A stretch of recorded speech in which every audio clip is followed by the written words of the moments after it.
Halo semua, salam sejahtera untuk kita sekalian. Kembali lagi kita bertemu dengan video tutorial singkat.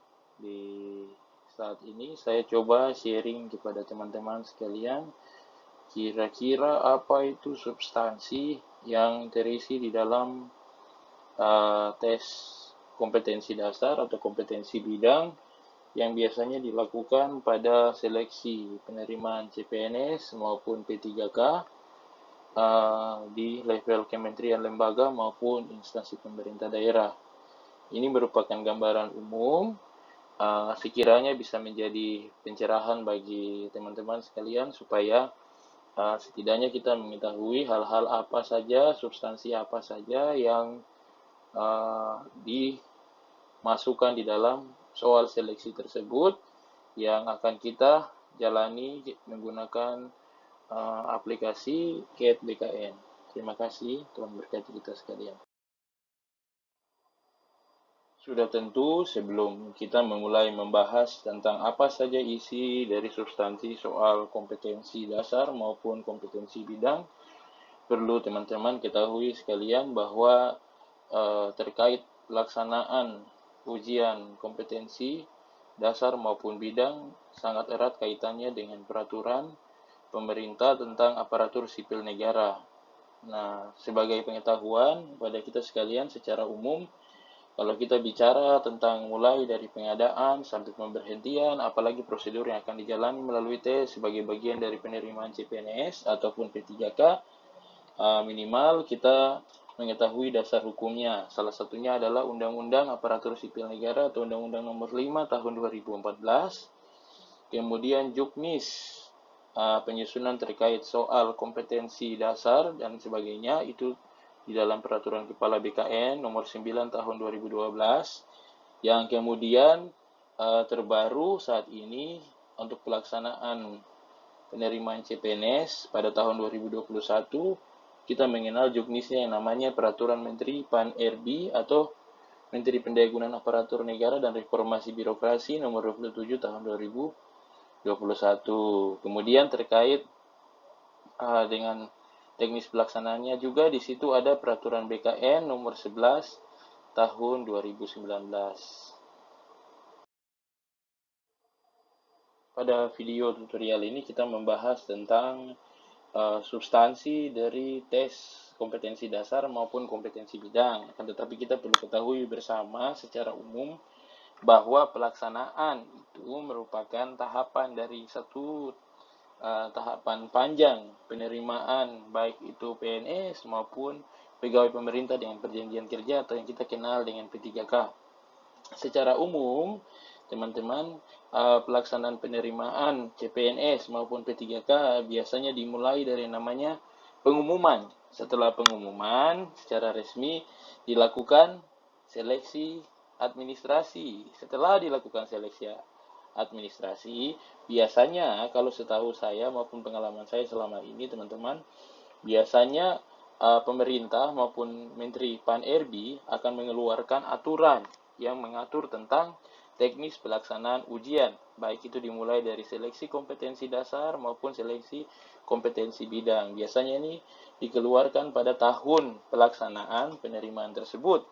Nah, satu hal lagi supaya teman-teman ketahui bahwa setelah pemberlakuan yang namanya penerimaan CPNS maupun P3K, saat ini ada pemutakhiran aturan, yaitu di mana teman-teman diberikan hak untuk menyanggah hasil kelulusan. Jadi bagi teman-teman yang dinyatakan mungkin tidak lulus secara administrasi maupun kompetensi bidang maupun kompetensi dasar, bisa mengajukan keberatan ketidaklulusannya tersebut ataupun kelulusannya kepada instansi penerima.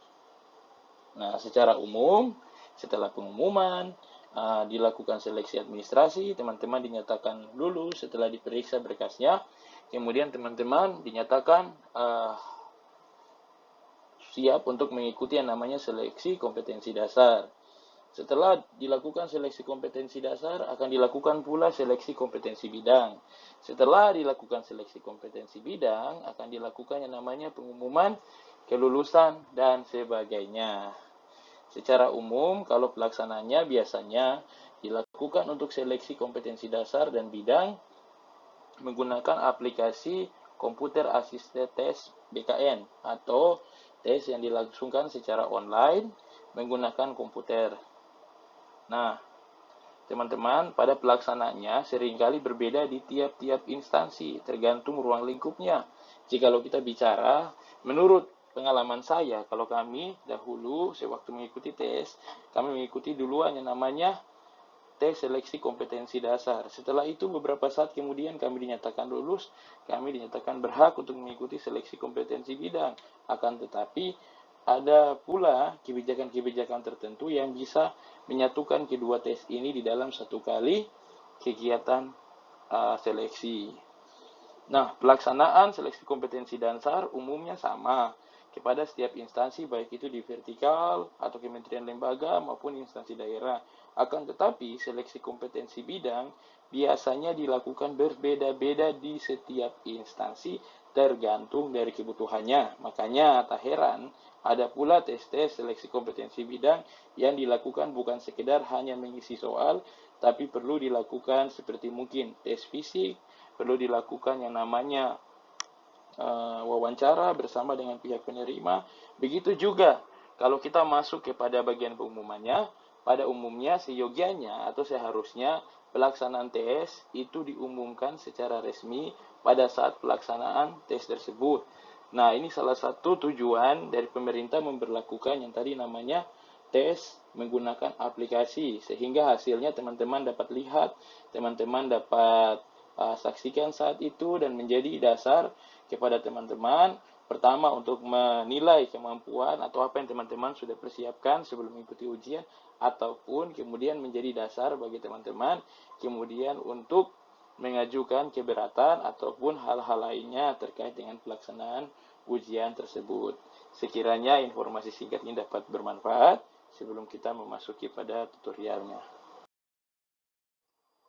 Seleksi kompetensi dasar atau yang sering dikatakan SKD itu adalah seleksi yang ditujukan untuk mengukur kemampuan maupun karakteristik dalam diri seseorang berupa pengetahuan, keterampilan, perilaku yang menjadi ciri-ciri seorang PNS di Republik Indonesia. Nah, mengapa dikatakan demikian, teman-teman? Jadi tergantung tujuan dari pelaksanaan computer assisted test ini adalah untuk mengukur kemampuan teman-teman dalam event yang namanya penerimaan CPNS atau pegawai pemerintah dengan perjanjian kerja.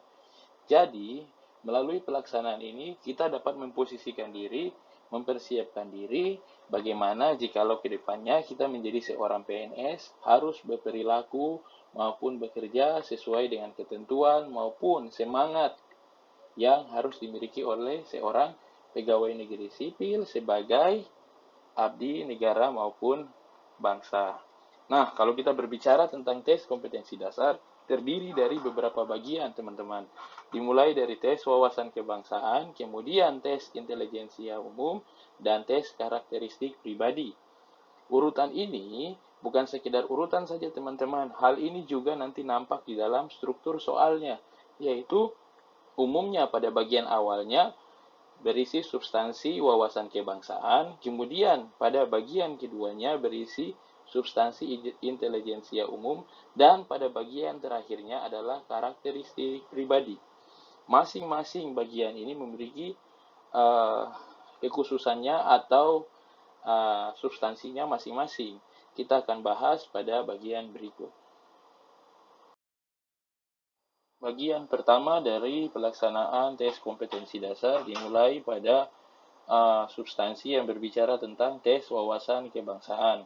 Nah, pada tes wawasan kebangsaan ini berdasarkan aturan teknis, ia ditujukan untuk mengukur kemampuan teman-teman dalam mengetahui beberapa informasi, dimulai dari nasionalisme. Nah, kalau kita bicara tentang nasionalisme, bukan sekedar kita bilang saya adalah bagian dari Indonesia, saya bangga terhadap Indonesia dan sebagainya, tetapi kita lebih pada pemahaman kita, teman-teman. Pemahaman dimulai dari pemahaman tentang sejarah, undang-undang maupun dasar-dasar negara, serta hal-hal yang perlu diketahui karena teman-teman kan ingin melamar dan ingin menjadi bagian dari pemerintah, sehingga sekiranya teman-teman wajib mengetahui beberapa hal penting, mulai dari nasionalisme, kemudian integritas, kemudian bela negara, dan pilar negara. Kalau kita bicara tentang nasionalisme, kita harus memahami tentang apa yang menjadi cita-cita dan identitas nasional Indonesia. Nah, itu dimulai dari mungkin dasar-dasar negara, Undang-Undang Dasar 1945, sejarah kemerdekaan. Kalau kita bicara tentang integritas pada bagian selanjutnya, nah sudah tentu sebagai aparatur sipil negara, kalau teman-teman besok menjadi seorang PNS maupun P3 harus memegang yang namanya integritas.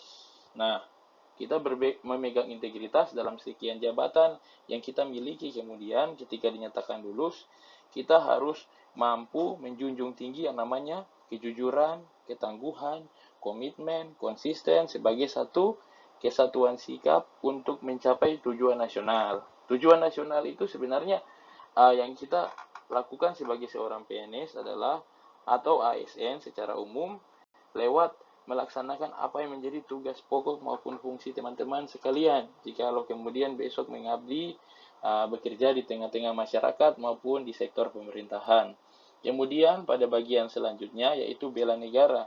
Kalau kita bicara soal bela negara, tujuannya adalah untuk mengetahui seberapa teman-teman memandang upaya bela negara dan berperan aktif untuk mempertahankan eksistensi bangsa dan negara dari berbagai ancaman, baik itu yang sifatnya dalam maupun dari luar, sehingga teman-teman wajib mengetahui sekiranya isu-isu dan hal-hal apa yang perlu dipersiapkan untuk menghadapi apabila suatu saat terjadi ancaman terhadap kesatuan maupun kebersamaan bangsa dan negara ini. Kemudian bagian terakhir tentang pilar negara. Kalau kita bicara tentang pilar negara, ini lebih pada penghayatan akan nilai-nilai atau pokok-pokok pikiran substansi terkait dengan dasar negara.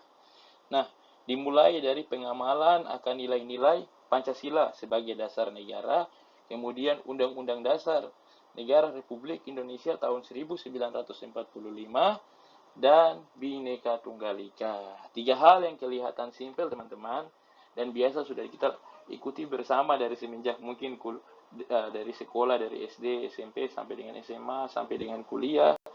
Kita selalu mengikuti upacara, seperti contohnya 5 sila yang terkandung dalam Pancasila, Undang-Undang Dasar 1945, bagian pembukaannya, baik pemikiran tentang Bhinneka Tunggal Ika, sejarah awal munculnya, dan perubahan Undang-Undang Dasar, serta apa saja yang terkandung substansi nilai dari Bhinneka Tunggal Ika secara nasional. Hal-hal simpel itu perlu dipahami oleh teman-teman sekalian.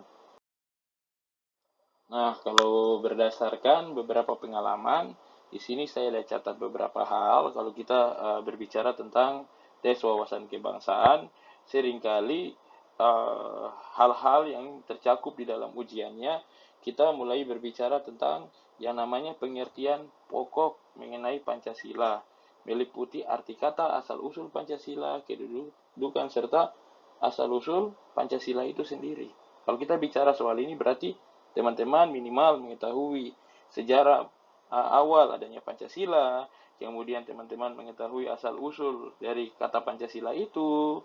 Nah, teman-teman berarti harus tahu tentang Sumpah Pemuda dan sebagainya. Jadi, kalau bisa ya, kalau mungkin sudah agak lupa tentang pelajaran yang dulu, mungkin bisa menyimak di YouTube maupun media informasi lainnya. Kemudian itu juga halnya untuk Pancasila sebagai falsafah berbangsa dan bernegara.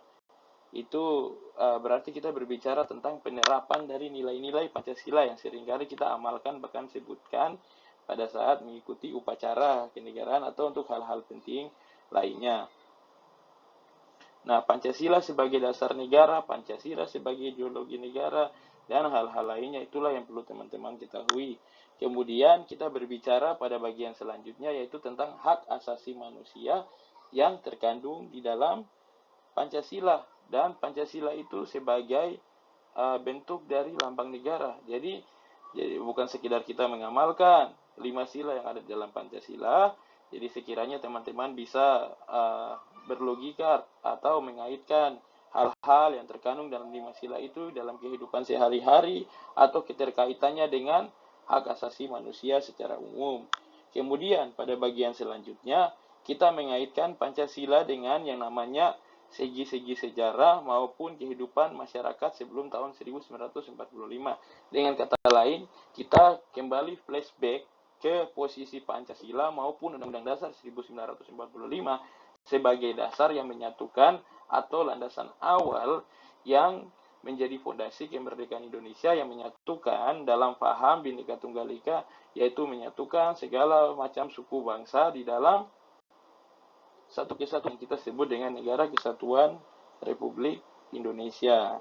Dan pada bagian terakhir, yaitu pengamalan Pancasila dalam kehidupan sehari-hari. Sebagaimana saya sebutkan tadi, bukan sekedar kita menyebutkan Pancasila, sila pertama sampai sila kelima saja, tetapi kita juga harus memahami hal-hal tersebut hubungannya dengan kehidupan kita sehari-hari. Misalnya bagaimana kalau kita bicara contohnya pasal kelima tentang keadilan sosial bagi seluruh bangsa Indonesia, berarti apa? Kita menyinggung soal kesamaan hak asasi manusia. Nah, itu hal-hal simpel yang mungkin dapat teman-teman pahami dan kemudian coba kaitkan dan perdalam agar tidak lupa dan kembali mengingat kembali dan juga dapat mampu menjawab tes wawasan kebangsaan. Nah, tadi kalau kita bahas tentang substansi pada umumnya, sekarang inti dari soal yang akan dibahas atau kemampuan yang diharapkan teman-teman miliki dalam menjawab tes wawasan kebangsaan. Pertama tentang sejarah bangsa Indonesia, yaitu hubungan Pancasila dengan proklamasi seperti tadi sudah saya sampaikan. Kemudian pokok-pokok pikiran yang terkandung dalam pembukaan Undang-Undang Dasar 1945. Kalau tadi kan kita sudah bicara tentang Pancasila, sekarang pokok-pokok pembukaan yang ada di dalam Undang-Undang Dasar 1945 juga, dan juga hubungan antar pembukaan dan batang tubuh Undang-Undang Dasar 1945. Setidaknya secara umum kita mengetahui dalam Undang-Undang Dasar 1945 hal-hal apa saja yang dibahas, karena seringkali nanti juga ditanyakan tentang bagian-bagian yang ada di dalam Undang-Undang Dasar 1945 atau yang simpelnya mereka biasa bilang tentang amandemen atau perubahan terbaru tentang Undang-Undang Dasar 1945. Kemudian berikutnya itu tentang sistem pemerintahan berdasarkan Undang-Undang Dasar 1945, kelembagaan negara. Nah, sebagai abdi negara atau kedepannya kalau teman-teman jadi PNS maupun P3K, kita wajib mengetahui di mana tempat kita mengabdi, bentuk pemerintahan yang kita akan bekerja di dalamnya. Itu adalah hal-hal penting yang wajib teman-teman ketahui. Selain itu kita berbicara juga tentang hubungan negara dengan warga negara atau penduduk. Kalau kita bicara hubungan negara dengan warga negara atau penduduk, berarti kita berbicara tentang apa? Kewenangan. Hal-hal apa yang saja berkaitan dengan hak-hak yang dimiliki oleh negara maupun kewajiban negara bagi kita selaku warga negara.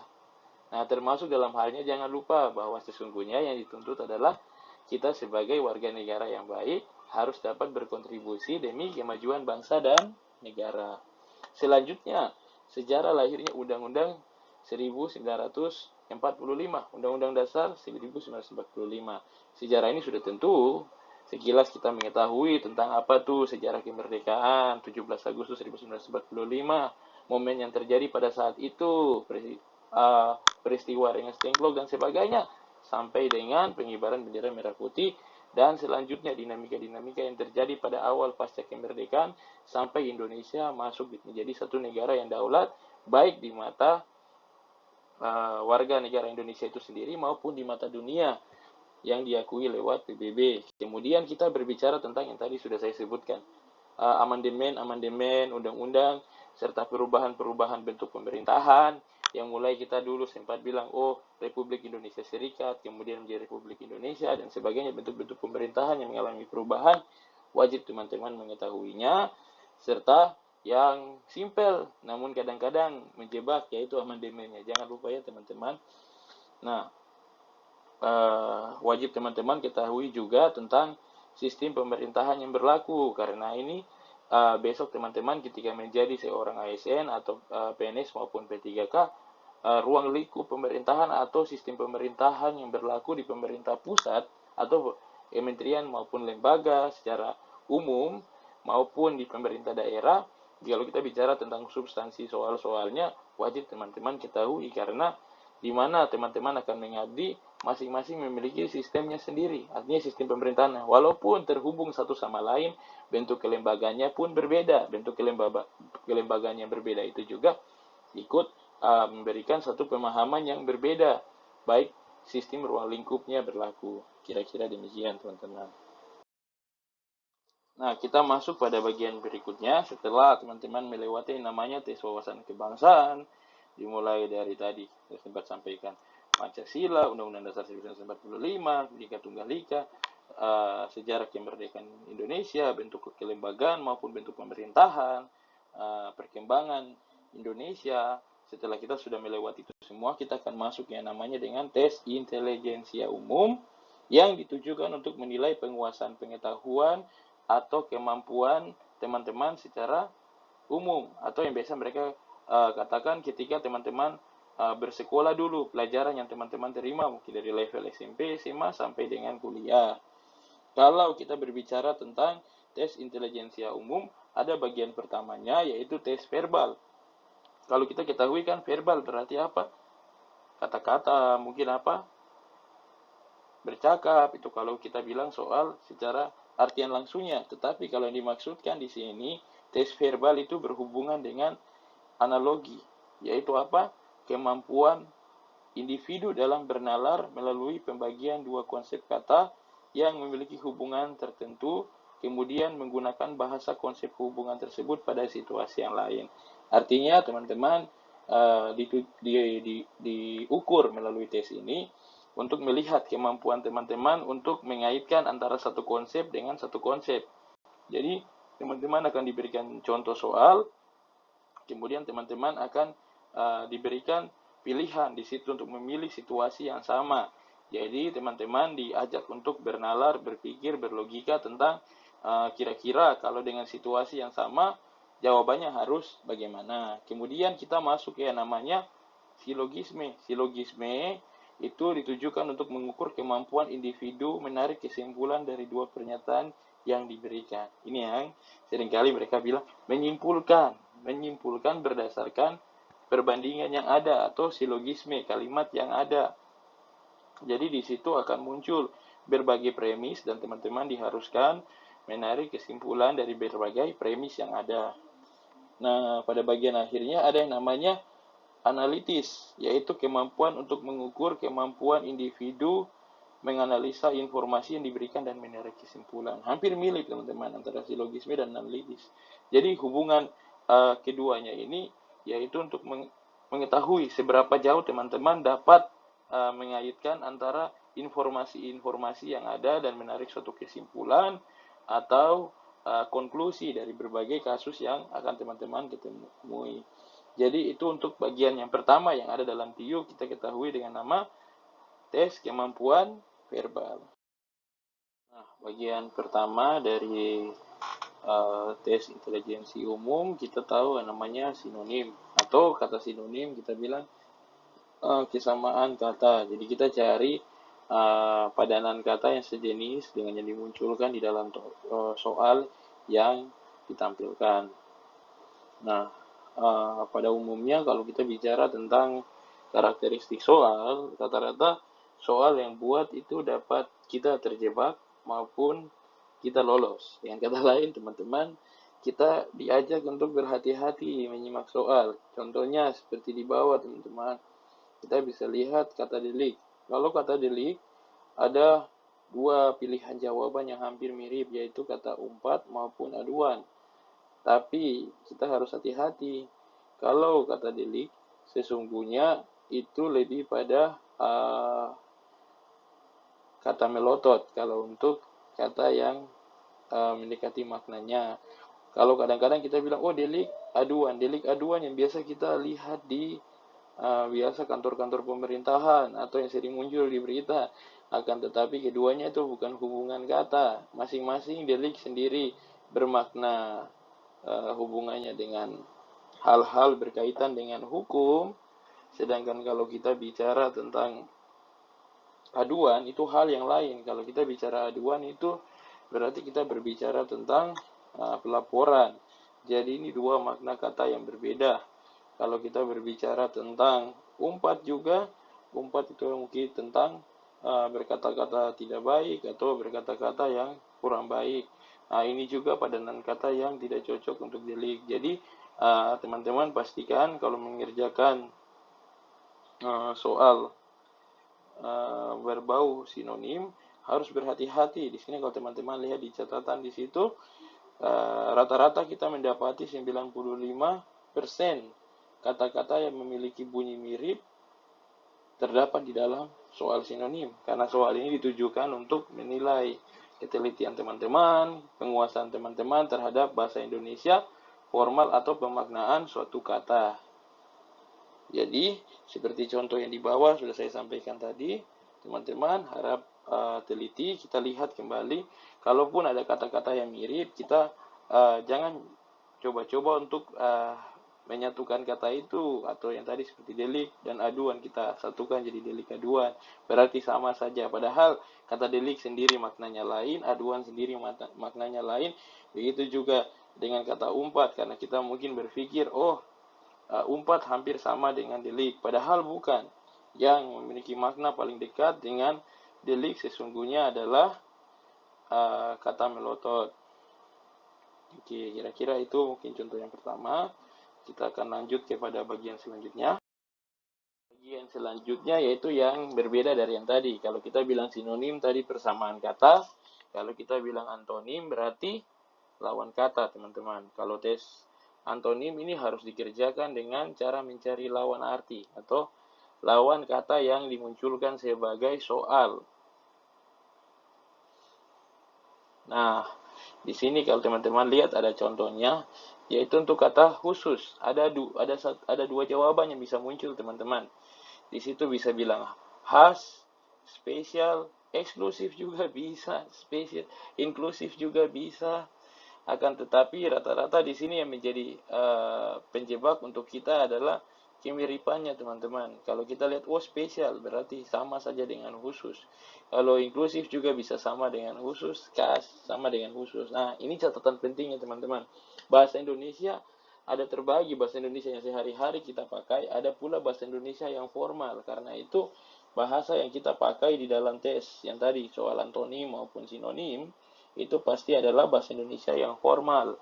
Jadi otomatis kalau kita bicara tentang lawan kata dari kata khusus yang masuk dan betul-betul sama maknanya dan pemakaiannya memenuhi ekspektasi sebagai kata bahasa Indonesia formal adalah jawabannya yaitu umum. Jadi supaya teman-teman ketahui sekalian, walaupun nanti banyak muncul pertanyaan yang menjebak, kita pakailah jawaban yang paling sesuai sebagai bahasa Indonesia formal, bukan bahasa Indonesia sehari-hari. Ya, lanjut. Nah, walaupun banyak contoh maupun soal maupun jenis-jenis yang teman-teman nanti bisa lihat pada deskripsi video ini, namun di sini saya akan share tentang apa saja catatan-catatan penting yang teman-teman perlu paham dan perlu cermati terkait dengan perihal antonim maupun sinonim ini, teman-teman. Pertama, maksud dan tujuan dari tes ini untuk mengukur seberapa luas wawasan seseorang. Jadi kemampuan teman-teman untuk berbahasa Indonesia, yang saya maksudkan di sini adalah bagaimana teman-teman berbahasa Indonesia secara baik yang benar sesuai dengan ketentuan formal yang biasa kita pakai. Karena besok teman-teman ketika masuk di pemerintahan, berarti teman-teman bukan sekedar bisa berbicara saja bahasa Indonesia, teman-teman juga harus bisa menuangkan konsep, baik itu mungkin secara sederhana. Teman-teman mungkin menjadi staf, kemudian harus menuliskan surat, sudah harus paham tentang bagaimana penggunaan bahasa Indonesia yang baik dan benar. Dalam hal ini kalau surat formal berarti apa? Bahasa Indonesia yang formal. Kemudian ada catatan di situ, bagaimanapun jelas tidak mungkin saya dapat mengubah seseorang menjadi cerdas dengan paham berbagai jenis kata. Nah, ini dengan kata lain begini, teman-teman. Saya katakan bahwa tidak mungkin teman-teman dapat langsung tahu.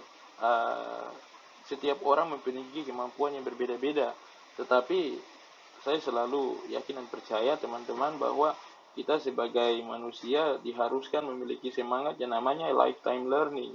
Nah, kata istilah lifetime learning dalam bahasa Inggris ini artinya kalau di Indonesia kan sederhananya kita bicara bahwa selama saya masih hidup saya mau belajar. Artinya tidak ada kata terlambat untuk belajar. Nah, ini bagian terakhir yang sangat penting teman-teman ketahui bahwa hati-hati pada saat mengerjakan soal antonim maupun sinonim.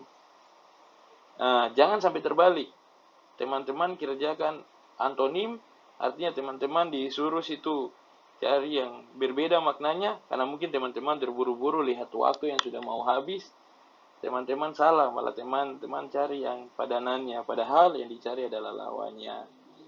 Nah, jadi satu hal mungkin saya berikan masukan ke teman-teman, kalau besok manajemen waktunya ketika mengerjakan soal harap dimaksimalkan, yaitu jangan menghabiskan waktu terlalu banyak di satu soal atau satu bagian yang menurut teman-teman sulit. Kalau bisa di skip ya di skip, nanti kembali lagi untuk mengerjakan bagian itu. Nah teman-teman, kalau tadi kita berbicara tentang antonim dan sinonim, kita bicara tentang persamaan kata dan perbedaan kata, sekarang kita masuk pada bagian selanjutnya dari tes kemampuan verbal, yaitu tes padanan hubungan kata. Nah, kalau kita bicara di situ soal hubungan kata, artinya kata-kata itu yang dimunculkan sebagai soal sesungguhnya memiliki suatu hubungan dan kita bisa mendapat jawaban dengan pola hubungan yang sama. Sebagai contoh di sini, teman-teman, pesawat, pilot. Delman jawabannya apa? Di situ kalau teman-teman lihat ada kata kusir. Mengapa demikian jawabannya kusir? Kita tahu kalau yang pesawat dikendalikan oleh siapa? Dikendarai oleh siapa? Seorang pilot. Nah, begitu pula kalau kita bicara delman, berarti kaitannya dengan kusir sebagai pengendara atau yang mengendalikan delman itu. Nah, ada beberapa hal yang perlu teman-teman perhatikan dalam menghadapi tes yang kaitannya dengan padanan hubungan kata. Pertama, yang paling sering muncul adalah menemukan hubungan khusus atau unik dari dua atau lebih kata yang diberikan. Artinya ada hubungan khusus dari dua kata atau lebih kata yang dimunculkan di situ. Teman-teman harus mengetahui pola hubungannya dan kemudian teman-teman cari pola yang sama yang ada di dalam jawaban yang ada. Sedangkan ada catatan berikutnya, itu semakin spesifik soal yang diminta, maka akan semakin mudah untuk menemukan hubungan yang paling sesuai. Dan jika hubungan bersifat terlalu umum, alternatif jawaban biasanya masih sulit untuk ditentukan yang paling tepat. Nah, ini kan contohnya di sini pesawat, pilot ini kan sudah khusus, dia lebih gampang daripada suatu soal yang khusus. Jadi yang tadi mungkin teman-teman pertama lihat hubungannya, kemudian kalau menurut saya secara pribadi teman-teman ketahui dulu apakah ini lingkupnya khusus atau umum. Kalau umum lebih mudah teman-teman ketahui dengan cara melihat hubungan pola-pola hubungan yang ada antara kata-katanya maupun khusus.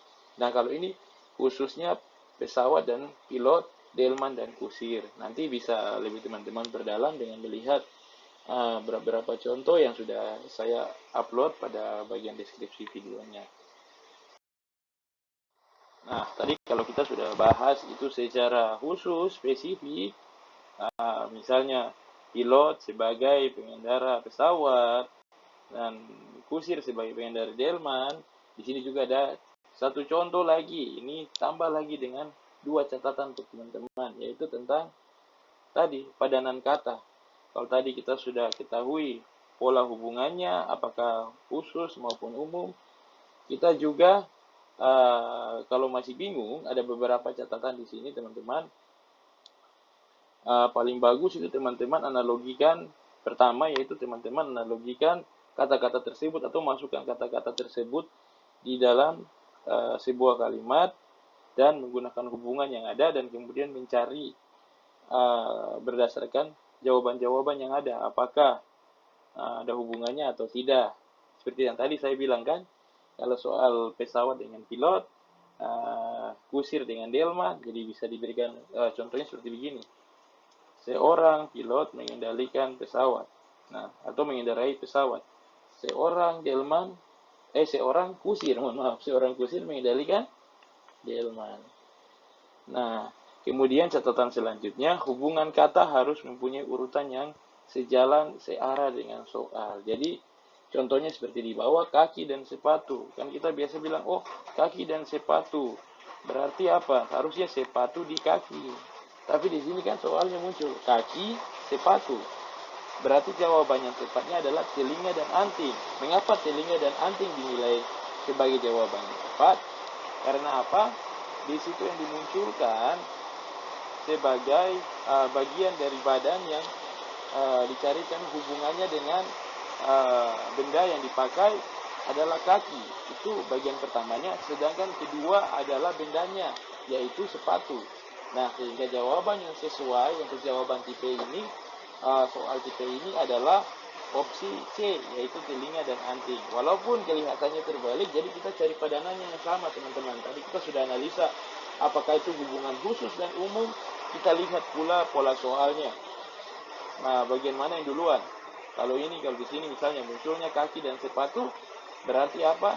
Cari anggota badan yang dikenakan sepatu itu, baru sepatunya. Nah, begitu pula yang paling menjadi jawabannya di sini, telinga dan anting. Anggota badan yaitu telinga yang dipakaikan anting. Nah, kira-kira seperti ini.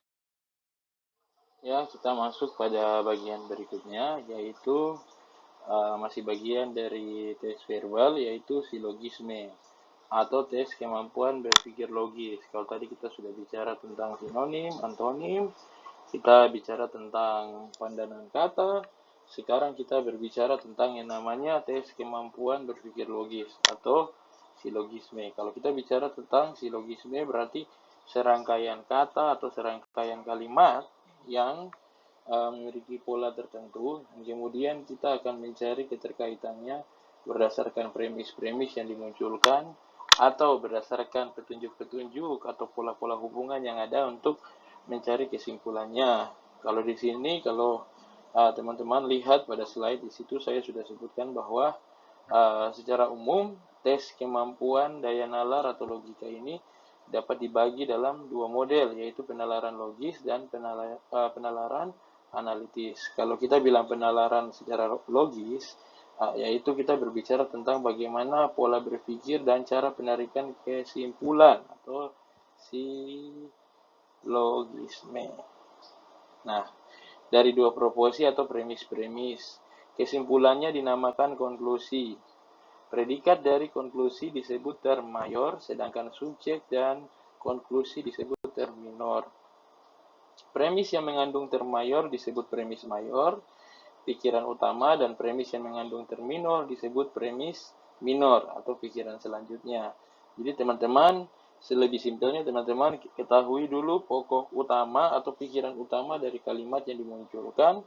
Kemudian teman-teman analisa kemudian berbagai petunjuk yang muncul pada kalimat itu. Jadi pertama kita ketahui dulu kalimat itu berbicara tentang apa secara umum, dan kemudian kita lihat berbagai petunjuk-petunjuk yang ada, baik itu bersumber dari satu kata, padanan kata sebagaimana yang tadi kan, karena prinsipnya kan kita berbicara kemampuan verbal adalah kemampuan bagaimana menganalisa. Nah, menganalisa tadi kita sudah mulai dari berkata-kata, dari antonim, sinonim, maupun kita cari hubungannya. Nah, sekarang kita berusaha dengan singkup yang lebih luas lagi, yaitu lebih pada berpikir logis atau mengaitkan berbagai petunjuk yang ada untuk mencapai konklusi. Nah, supaya lebih gampang kita memahami apa silogisme atau tes yang mengukur kemampuan kita menarik kesimpulan dari berbagai premis atau petunjuk atau informasi yang muncul, sebagaimana contoh yang sudah dimunculkan di situ, yaitu tentang merpati terbang ke utara, titik. Merpati adalah burung. Nah, di situ ada beberapa pilihan teman-teman, mulai dari beberapa burung terbang ke utara, semua burung adalah merpati, tidak semua merpati yang terbang ke utara adalah burung, burung bukan berarti merpati, dan sebagainya teman-teman. Kita mencari sebenarnya dua kalimat ini jika digabungkan dengan kondisi yang ada di pilihan ganda mana yang cocok. Nah, di situ sudah saya sampaikan salah satu tips untuk mengerjakan soal-soal seperti begini adalah dengan menggambar, atau dalam posisi kita bisa pakai kertas buram atau coretan di situ untuk memunculkan contohnya agar lebih gampang dikerjakan. Artinya itu kan dalam bentuk tulisan atau dalam bentuk bacaan. Kita kemudian dapat tuangkan dalam bentuk gambar supaya lebih representatif dan mudah bagi kita untuk menebak jawabannya. Ada soal yang sederhana, ada pula soal yang susah. Tetapi di situ untuk contohnya di sini untuk merpati yang terbang ke utara dan merpati adalah burung, kita akan menuju pada bagian pembahasannya. Pada bagian pembahasan ini premis mayor atau pernyataan yang menjadi gambaran umum dari soal silogisme ini adalah merpati terbang ke utara, sedangkan premis minor atau premis keduanya yang menjadi gambaran petunjuk untuk premis mayornya adalah merpati adalah burung. Nah, kedua kalimat ini kita mencari hubungannya yang logis. Nah, di dalam hal ini yang menjadi jawabannya adalah opsi pertama, yaitu beberapa burung terbang ke utara. Mengapa jawaban ini dianggap sebagai jawaban yang benar? Teman-teman, karena merpati adalah bagian dari burung yang terbang ke utara. Term menengahnya adalah merpati, maka ia tidak lagi disebut di dalam kesimpulan burung, adalah term subjek atau term minor. Dan terbang ke utara adalah predikatnya, ada term mayor. Dengan demikian kesimpulannya adalah burung sebagai subjek terbang ke utara, yaitu premis mayornya. Dengan kata lain, premis minor menjadi penentu akan kesimpulan yang ditarik dari informasi utama yang dimuat dalam premis mayor. Kita masuk kepada bagian lainnya yang dianggap salah, yaitu opsi B, C, D, dan E. Kalau opsi B dianggap sebagai jawaban yang salah karena semua burung adalah merpati. Mengapa demikian? Semua merpati adalah burung, tetapi tidak semua burung adalah merpati. Belum tentu berlaku sebaliknya. Dengan kata lain, premis mayor memainkan peran yang sangat penting sebagai informasi utama yang menentukan premis minor yang kemudian akan mengisi jawabannya. Nah, teman-teman, untuk pertanyaannya kita akan masuk lagi ke jawaban yang selanjutnya yang dianggap salah, yaitu opsi C. Tidak setiap merpati yang terbang ke utara adalah burung.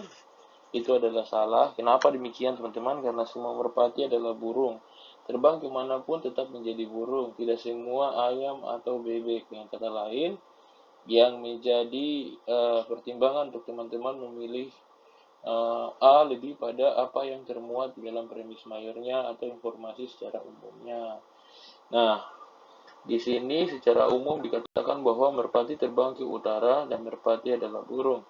Nah, dengan kata lain, merpati ini mewakili keseluruhan jenis burung yang dimasukkan di sini sebagai premis minornya yang menentukan kesimpulan setelah dikaitkan dengan premis mayornya. Kemudian, kalau kita lihat di opsi D, burung bukan merpati dikatakan salah apabila semua burung bukan merpati adalah salah karena merpati adalah burung. Sedangkan untuk opsi lainnya yang salah yaitu E dengan pernyataan tidak semua burung merpati terbang ke utara. Karena apa? Di sini sudah dikatakan bahwa merpati terbang ke utara. Jadi teman-teman, berdasarkan pembahasan ini sudah tentu kalau kita bicara silogisme yang menjadi penentunya adalah premis mayor atau informasi dasar yang mendasari dua jenis kalimat yang akan digabung di sini untuk ditarik suatu kesimpulannya. Ada beberapa catatan teman-teman yang coba saya ambil terkait dengan bagaimana kita menghadapi soal silogisme. Dimulai dari catatan pertama, apabila salah satu premis bersifat partikular, maka kesimpulannya harus bersifat partikular juga. Dengan kata lain, jikalau premis yang muncul di situ kan dua premis, teman-teman. Jikalau satu premisnya memunculkan informasi umum dan itu tidak tercover di premis berikutnya, maka kita dapat mengambil kesimpulan menggunakan premis mayornya. Dengan kata lain, informasi yang dalam premis mayor adalah penentu akan kesimpulannya, walaupun seolah-olah premis minornya atau kalimat yang dimunculkan setelah kalimat utama mengarahkan kita ke sesuatu yang lain. Contohnya di sini kalau teman-teman lihat ada soal seperti berikut, semua yang halal dimakan itu menyehatkan, mayor. Nah, sedangkan sebagian makanan tidak menyehatkan. Dengan kata lain bahwa yang menjadi kesimpulannya adalah jadi sebagian makanan tidak halal dimakan. Ini untuk konklusinya. Mengapa demikian? Kalau teman-teman perhatikan kembali bahwa dalam premis mayornya atau pernyataan kalimat pertamanya, di situ sudah dikatakan semua yang halal dimakan menyehatkan. Sedangkan pada premis minornya atau kalimat keduanya, dia berbicara soal sebagian makanan yang dimakan. Nah, itu tidak menyehatkan. Padahal di sini yang menjadi bahasan utamanya yakni tentang halal atau tidaknya makanan yang dimakan. Jadi bisa menjadi kesimpulan utama sehingga dijadikan jawabannya menjadi sebagian makanan tidak halal dimakan. Oke, kemudian catatan berikutnya adalah apabila salah satu premis bersifat negatif, maka kesimpulannya juga harus bersifat negatif juga. Sebuah premis negatif ditandai dengan frasa tidak satu pun atau bukan. Nah, jadi teman-teman bisa lihat yang kalimat utama yang muncul jikalau di situ sudah ada muncul kata-kata seperti tidak satupun atau kata-kata bukan atau tidak, di situ teman-teman sudah harus mengambil kesimpulan pada akhirnya bersifat negatif. Kemudian catatan berikutnya, jika menemukan soal dengan tema materi silogisme atau menarik kesimpulan dari dua proporsi, maka kuncinya terletak pada sebaran term menengah, letak term subjek hanya dalam term minor dan term predikat hanya dalam term mayor. Mengapa dengan demikian dikatakan seperti demikian? Bahwa yang menjadi pertimbangan kita adalah dengan melihat sebaran atau informasi yang dimunculkan. Apakah itu munculnya tersebar lebih banyak ke arah minor ataupun mayor, hingga menjadi suatu pertimbangan bagi teman-teman untuk mengambil suatu kesimpulan atau konklusi. Jikalau di situ dimunculkan subjek ataupun predikat hanya di dalam term mayor, maka itu sudah bisa menjadi kesimpulan bagi teman-teman untuk menarik jawaban yang sumbernya dari term mayor. Begitu juga dengan sebaran subjeknya. Kalau hanya ada di dalam term minor, maka subjek itu tidaklah dimasukkan di dalam jawabannya. Jadi yang menjadi pertimbangan betul-betul teman-teman harus memperhatikan kalimat yang muncul pada awal kata. Itu kan dua kata yang muncul di situ. Yang pertimbangan yang betul-betul teman-teman harus lakukan dengan teliti adalah munculnya kalimat sebagai informasi mayor atau premis mayor. Nah, kemudian catatan berikutnya, term menengah harus dari kata sejenis dan disebut dua kali. Misalnya harimau dalam premis mayor, kemudian disebut lagi dalam premis minor. Jadi kalau misalnya informasi term menengah atau dengan kata lain term atau premis yang muncul, dia mengulang dua kali. Kalau dia muncul informasinya di mayor maupun di minor, itu sudah jelas kita dapat tarik satu kesimpulan yang sama. Nah, tadi jikalau hanya terwakilkan di mayor, kita sudah bisa tarik kesimpulannya. Sebarannya kita juga bisa menarik kesimpulannya jikalau informasi tersebut juga muncul di pernyataan pertama maupun pernyataan kedua.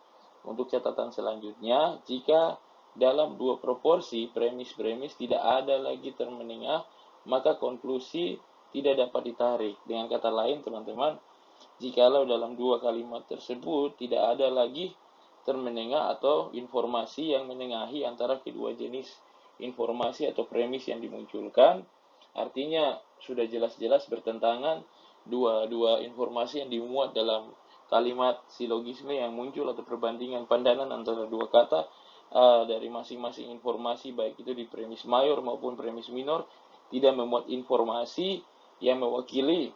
Misalnya kalau di premis minor sudah ada informasi di situ yang mewakili informasi yang ada di termayor, atau pernyataan kedua tuh mengandung sedikit informasi atau beberapa, contohnya mungkin mengandung subjek atau mengandung predikat atau mengandung objek yang ada juga di pernyataan pertama, otomatis kalau itu tidak terkandung sama sekali, teman-teman bisa menarik kesimpulan bahwa sebenarnya tidak ada keterkaitan antara kedua jenis kalimat ini.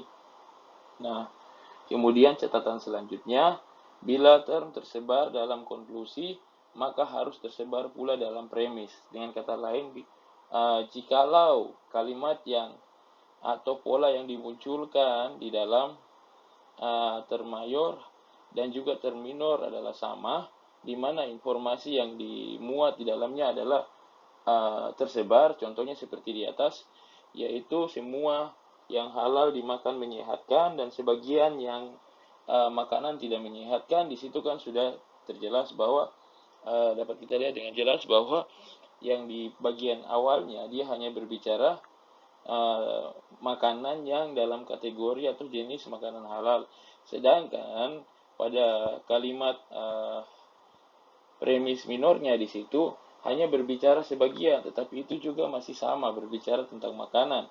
Sudah tentu, dengan kata lain kita dapat menarik kesimpulan dengan cara tersebar pula. Jadi kita harus melihat polanya. Kalau misalnya polanya yang muncul adalah pola yang terpusat dan pola yang tersebar, itu juga harus muncul juga di dalam jawaban yang hendak kita pilih. Nah, kemudian catatan selanjutnya, bila premisnya afirmatif, maka konklusinya harus afirmatif. Artinya, jikalau premis yang dia dimunculkan adalah bersifat afirmatif, konklusi atau jawabannya juga harus bersifat afirmatif. Bila salah satu premisnya bersifat khusus, maka konklusinya harus bersifat khusus. Dengan kata lain, kita harus melihat padanan atau hubungan antar informasi yang ditampilkan, baik itu dalam sifatnya sebagai sebuah premis yang mayor atau pernyataan yang utama, kemudian premis minor atau pernyataan yang kemudian muncul. Jika kita lihat polanya, jikalau di situ ada pola keterwakilan, misalnya kalau pada bagian mayor atau informasi pertamanya sifatnya khusus, informasi keduanya sifatnya umum, jikalau muncul sedemikian rupa, maka otomatis dia juga harus muncul pada jawabannya. Mungkin kira-kira demikian. Selanjutnya kita masuk dalam tes kemampuan numerik. Nah, kalau kita bicara dengan kata numerik, sudah berarti kita teman-teman sudah tahu bahwa kita berbicara tentang matematika atau kemampuan untuk berhitung. Nah, secara umum, berdasarkan aturan, kalau kita bicara tes kemampuan numerik, itu meliputi beberapa hal. Pertama, kita akan membahas tentang kemampuan berhitung dengan tujuan mengukur kemampuan hitung sederhana. Oleh karena itu, teman-teman pastikan kalau diberikan kertas buram atau kertas coretan, nanti teman-teman pakai sebisa mungkin. Saya di sini lebih menyarankan teman-teman pelajari metode untuk memecahkan contoh perhitungan ataupun matematis yang sederhana yang bisa teman-teman pahami dan aplikasikan. Jadi semuanya tergantung dari selera teman-teman sekalian untuk menggunakan metode. Bisa teman-teman beroleh lewat berbagai referensi maupun tayangan-tayangan yang ada di YouTube maupun di media sosial yang ada saat ini. Kemudian berikutnya ada pula tentang deret angka. Kalau kita bicara tentang deret angka, berarti kita akan melihat contoh soalnya itu seperti soal-soal urutan angka, dan kita di situ akan dituntut untuk mengetahui pola-pola yang bentuk muncul dari urutan-urutan angka tersebut. Kemudian kalau kita berbicara pada bagian selanjutnya, yaitu perbandingan kuantitatif, itu dimaksudkan untuk mengukur kemampuan teman-teman untuk menarik kesimpulan berdasarkan dua data kuantitatif. Jadi akan dimunculkan data-data yang sifatnya kuantitatif atau data-data yang dapat dihitung seperti soal cerita dan sebagainya yang bisa teman-teman selesaikan dengan kemampuan matematis teman-teman. Ini sebagaimana dulu kita tahu kalau waktu semasa sekolah kan seringkali kita belajar matematika kan ada jenis soal yang dikerjakan, mengerjakan angka-angka dengan melakukan operasi perhitungan ataupun dengan menggunakan rumus-rumus atau dengan menggunakan soal cerita. Dengan kata lain, kalau dia muncul di soal cerita kan biasanya kita tuangkan di dalam kertas coretan atau buram. Di situ kita rubah yang tadinya soal cerita menjadi perhitungan, yang kemudian kita akan tarik konklusi atau jawaban atas soal tersebut. Nah, langsung saja kita masuk ke apa itu tes numerik. Nah, kita mulai pada bagian pertama, yaitu hitungan dasar. Memang terkesan gampang saja, yaitu perkalian. Tetapi sudah tentu soal yang dirancang merupakan soal yang dibuat untuk mengukur kemampuan teman-teman dalam berhitung dan tidak sesederhana sebagaimana soal sewaktu di masa kita berada di bangku pendidikan. Oleh karena itu, ini juga menjadi sangat sulit karena teman-teman tidak diberikan izin untuk menggunakan alat bantu dalam berhitung. Mungkin menggunakan kalkulator tidak bisa, apalagi menggunakan aplikasi yang ada di komputer yang akan teman-teman pakai untuk mengikuti tes. Jadi sekiranya teman-teman mungkin mencari referensi tentang tata cara penyelesaian berbagai operasi dasar matematik atau aritmatika, ya, serta menebak, atau bukan kata lain menebak sih, tapi lebih pada membaca dengan hati-hati setiap informasi yang muncul di dalam soal tersebut, sehingga kita sudah mengetahui kira-kira rumus atau operasi apa yang akan kita pakai. Nah, tetapi ada beberapa urutan yang perlu teman-teman perhatikan di dalam pengerjaan soal matematika tersebut. Nah, sebagaimana kita ketahui, kita harus memperhatikan di situ kalau ada muncul tanda kurung, berarti pemberlakuannya juga harus sesuai. Begitu juga jikalau muncul tanda pangkat atau akar, begitu juga kalau ada tanda kali atau bagi dan tambah dan kurang. Dengan kata lain, jikalau ada di situ tanda kurung, berarti itu adalah petunjuk bagi teman-teman untuk memulai operasi perhitungan dengan yang diberikan tanda kurung terlebih dahulu. Dan kemudian kita akan masuk ke perhitungan selanjutnya setelah menyelesaikan operasi dari perhitungan yang berada di dalam tanda kurung tersebut. Kira-kira sederhananya dengan demikian. Baik teman-teman, kalau tadi kita sudah membahas tentang operasi perhitungan secara sederhana dan beberapa tantangannya yang kemudian menjadi pertimbangan agar teman-teman melakukan persiapan dengan lebih teliti, kita masuk pada pembahasan berikutnya, yaitu kalau teman-teman bertemu dengan contoh soal sebagaimana yang sudah ditampilkan pada contoh ini, yaitu tentang soal dalam bentuk pecahan.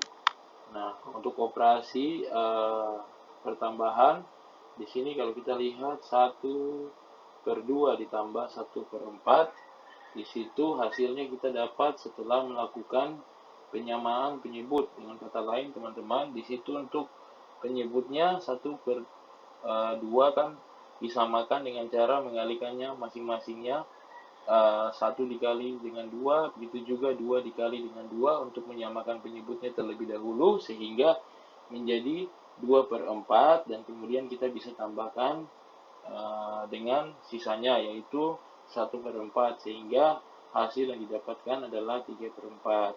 Sedangkan kalau kita masuk dalam bentuk operasi pembagian untuk pecahan, di sini kita lakukan dengan mengalihkan dari pecahan penggali, yaitu dengan cara membalikan contohnya di sini 1/2 dibagi 1/8, yang kita balik adalah 1/8 sehingga menjadi 8/1. Dengan demikian kita dapat masukkan di dalam perhitungannya menjadi 1/2 dikali 8/1, dengan hasil akhirnya setelah 8 kita bagi dengan 1, setelah terlebih dahulu 1 dikalikan dengan 8, jumlahnya adalah 8, 2 kali 1 tetap jumlahnya adalah 2, sehingga menjadi 8 dibagi 2, hasilnya adalah 4. Nah, kemudian ada beberapa tips bagi teman-teman sekalian. Jikalau kita ingin mencari hasil akhir, tidak harus dengan menemukan secara teliti atau detail. Dengan kata lain, teman-teman bisa cari angka-angka yang mendekati sehingga tidak banyak membuang waktu dalam pengerjaan soal tersebut. Begitu juga teman-teman bisa mencari nilai pendekatan dengan melihat ekor bilangan, angka pada posisi paling akhir dari hasil perhitungan. Dengan kata lain, teman-teman sendiri bisa punya tips maupun trik masing-masing untuk mencari cara perhitungan yang paling cepat. Dengan kata lain, walaupun nanti mungkin teman-teman misalkan dapat hanya nilai atau perkiraan nilai ekornya, teman-teman sudah bisa memilih jawaban yang sesuai.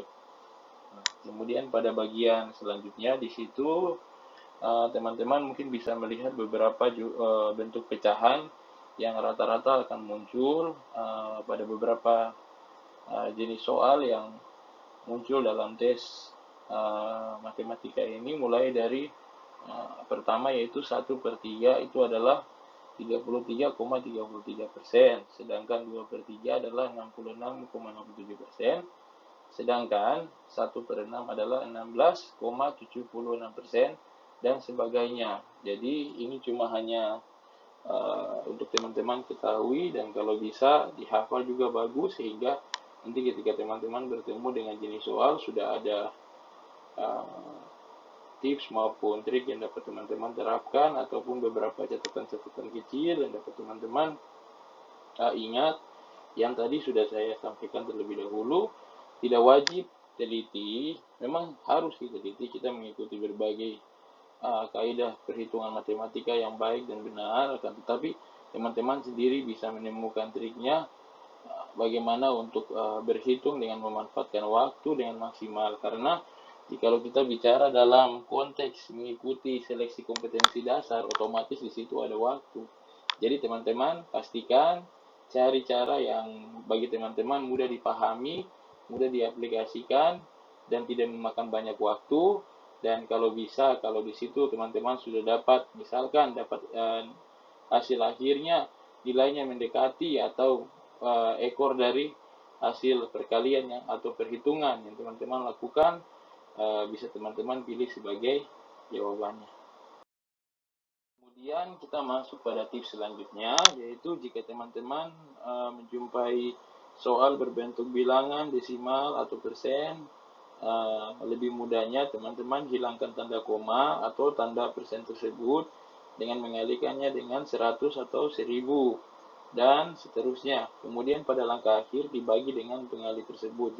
Jadi kalau teman-teman bertemu dengan soal misalnya 100%, berarti teman-teman atau 9%, berarti teman-teman bisa langsung dikalikan dengan 100 hingga hasilnya 900, dan kita masuk ke operasi selanjutnya.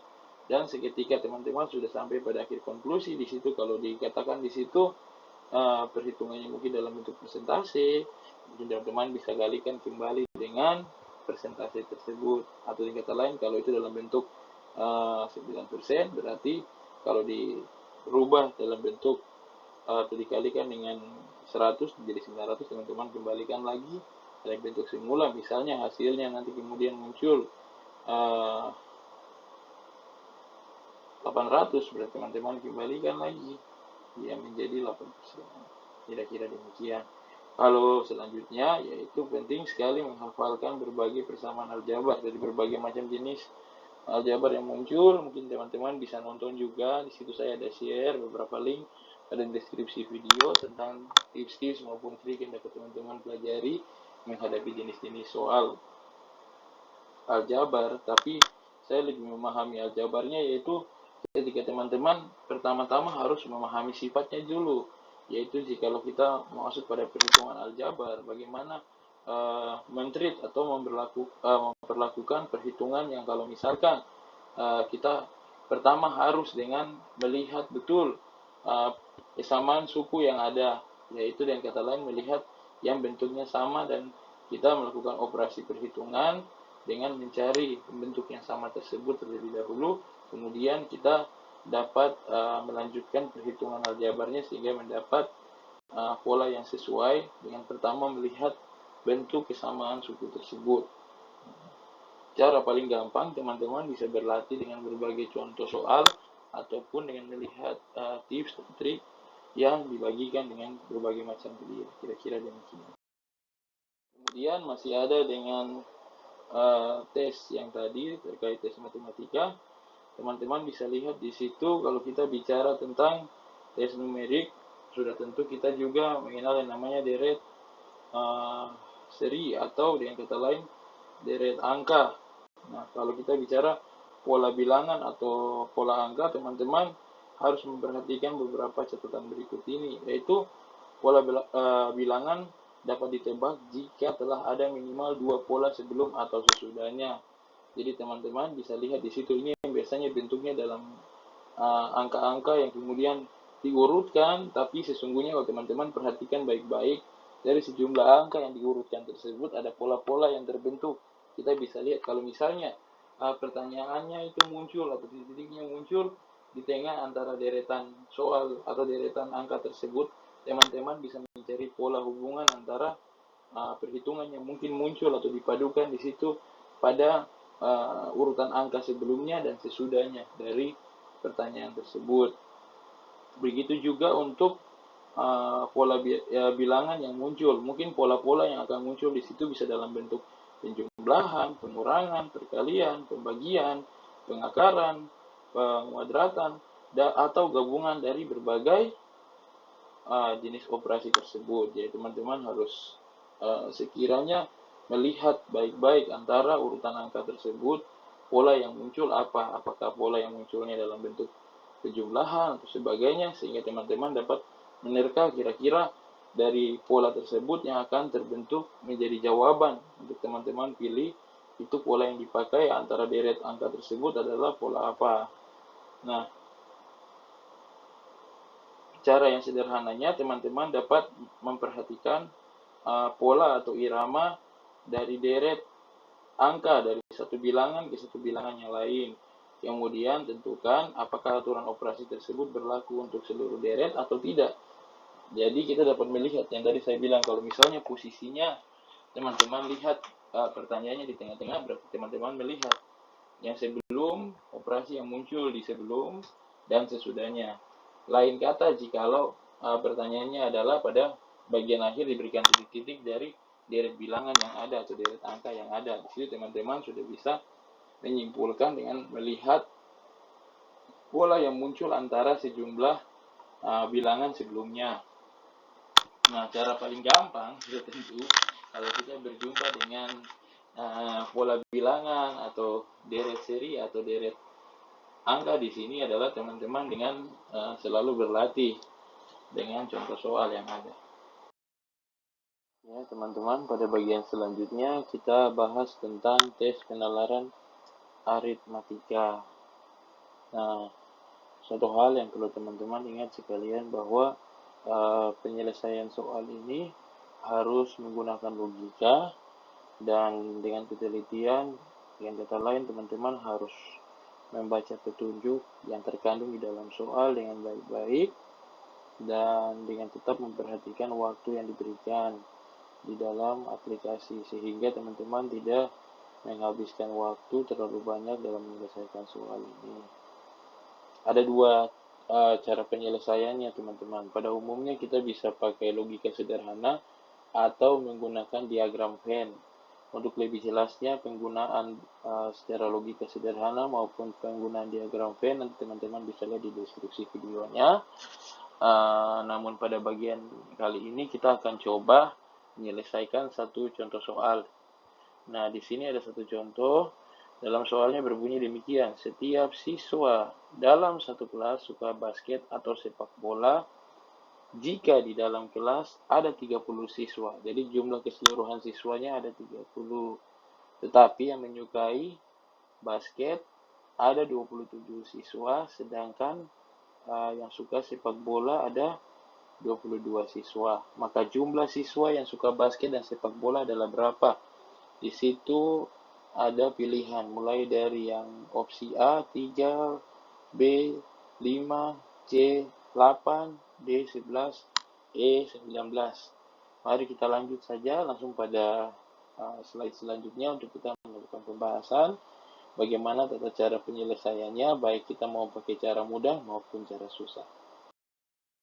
Nah, teman-teman, di sini ada cara yang cepat maupun cara yang menggunakan diagram Venn. Kalau kita lihat di sini, secara logikanya kan tadi sudah kita berbicara keseluruhan jumlah siswa ada 32 orang, 30 orang, sedangkan keterwakilannya menyukai salah satu jenis olahraga 27 dan satunya lagi adalah 22. Nah, cara simpelnya teman-teman pertama menambahkan jumlah yang menyukai jenis olahraga tersebut. Jangan terkecoh teman-teman dengan kata total personel atau dengan kata lain total siswa yang ada di dalam kelas ada berjumlah 30 orang. Dalam hal ini 30 orang itu bisa menjadi salah satu pengecoh. Jangan kita kira 30 orang berarti kita langsung mengurangkannya. Jumlah 30 orang itu kita kurangkan dengan 27 maupun 22 sendiri.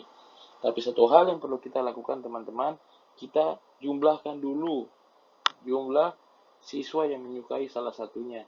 Ketika kita sudah mendapatkan hasilnya, kita dapat langsung kurangi dengan jumlah siswa yang ada. Dengan kata lain, kalau kita bilang yang menyukai salah satu jenis olahraga, ini adalah sampel dari keseluruhan data.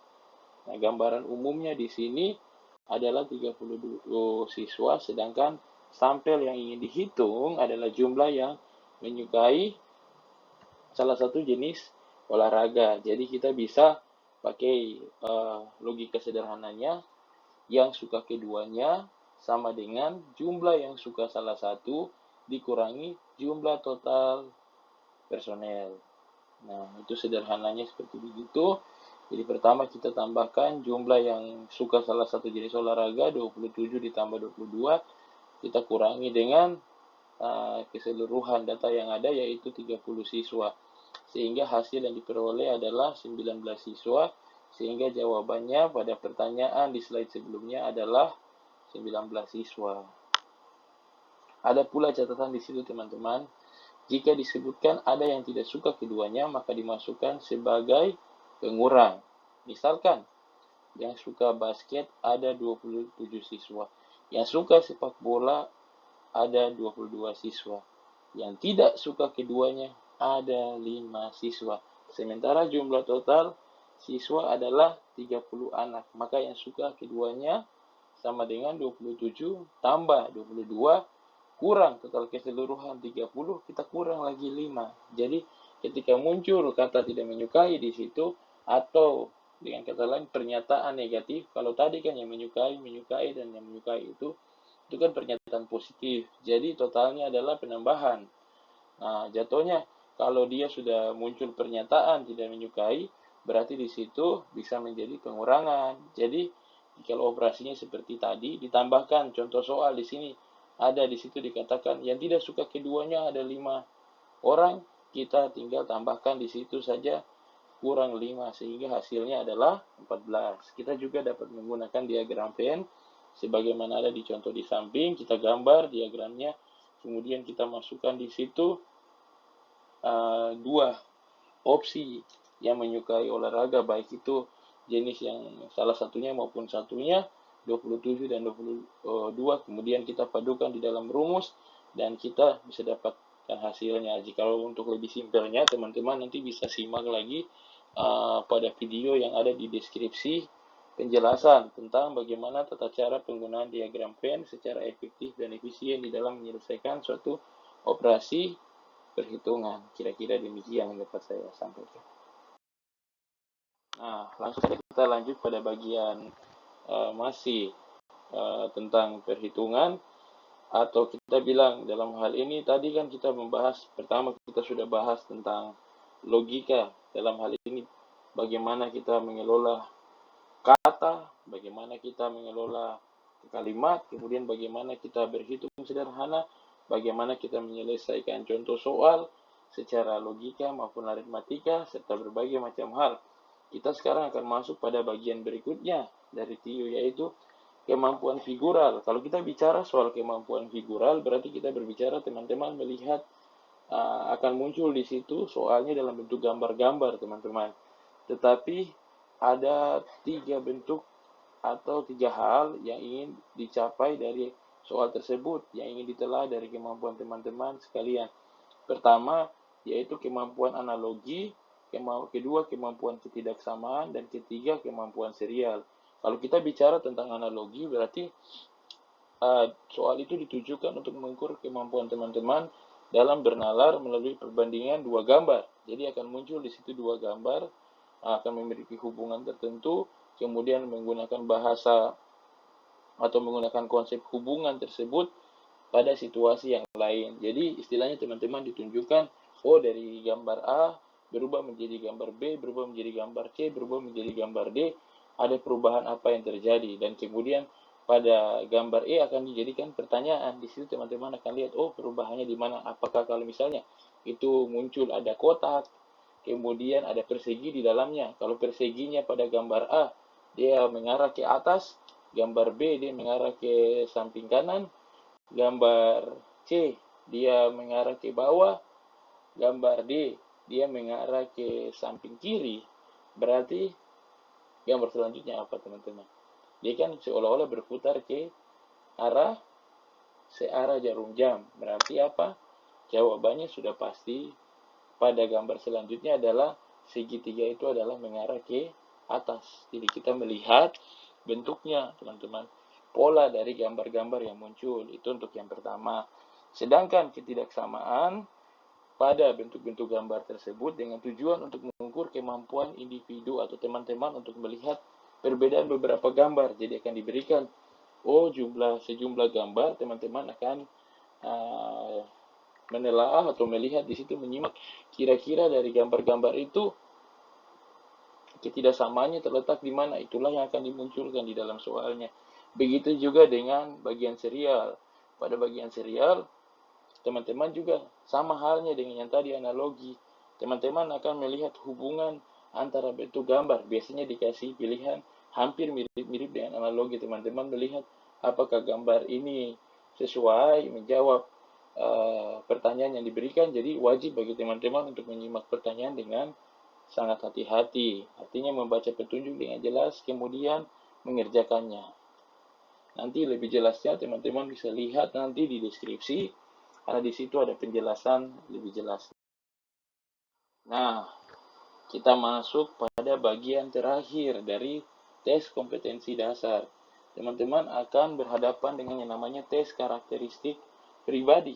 Kalau kita bicara karakteristik pribadi, berarti teman-teman akan dikondisikan menghadapi soal di mana teman-teman memposisikan diri ketika teman-teman menjadi pegawai atau ketika teman-teman lolos tes dan kemudian teman-teman menjadi pegawai negeri sipil ataupun P3K, bagaimana berhadapan dengan lingkungan kerja maupun berhadapan dengan lingkungan masyarakat selaku abdi negara maupun pelayan masyarakat. Ada beberapa poin teman-teman yang perlu dipertimbangkan kalau teman-teman berhadapan dengan yang namanya tes kompetensi atau kompetensi pribadi atau karakteristik pribadi. Ini biasanya secara berurutan atau beruntun yang sudah saya sampaikan pada awal penjelasan, dimulai dari tes wawasan kebangsaan, kemudian dimulai dari tes intelijensia umum, dan dia akan masuk ke tes karakteristik pribadi atau sering sebutnya kompetensi pribadi. Jadi ini dalam hal ini teman-teman harus memperhatikan beberapa catatan.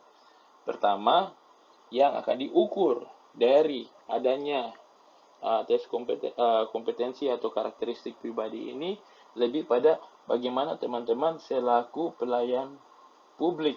Nah, PNS kan erat kaitannya dengan melayani masyarakat atau melayani kepentingan bangsa dan negara. Jadi bagaimana teman-teman besok ketika kemudian mengikuti tes dan dinyatakan lolos, bagaimana teman-teman berhadapan dengan lingkungan kerja, bagaimana mengimplementasikan selaku aparatur sipil negara yang baik sebagai pelayan publik.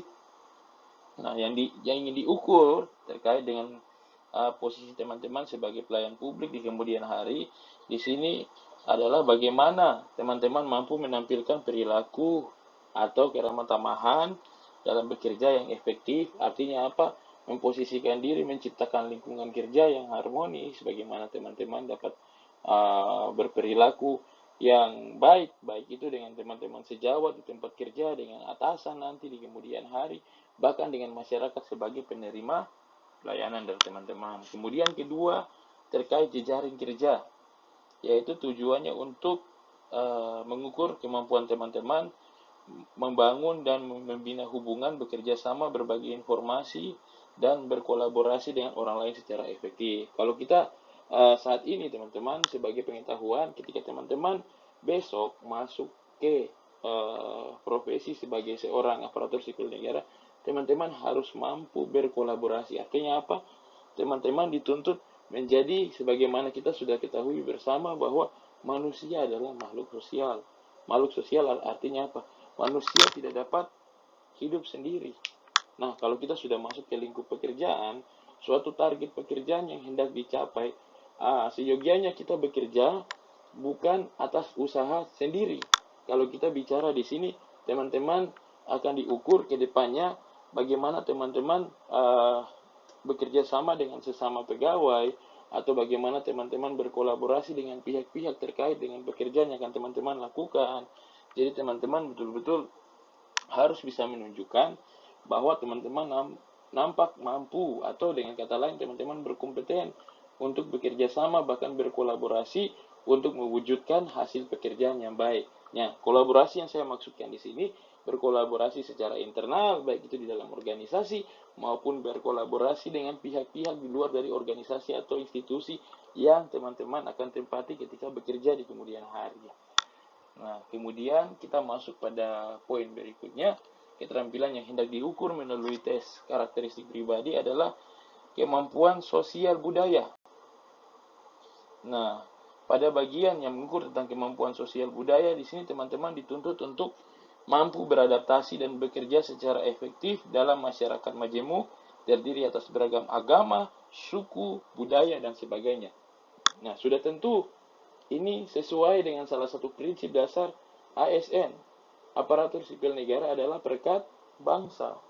Dengan kata lain, teman-teman harus bisa memposisikan diri dalam menjawab pertanyaan-pertanyaan yang muncul. Teman-teman menganut satu faham yang dinamanya apa? Dasar negara kita, Bhinneka Tunggal Ika, berbeda-beda tapi satu.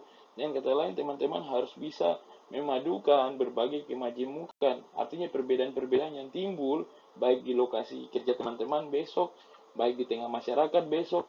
Setiap orang yang datang akan menemui kita, bahkan kita di tengah lingkup pekerjaan, kita akan bertemu orang dengan berbagai latar belakang, baik itu dari latar ras, suku, agama.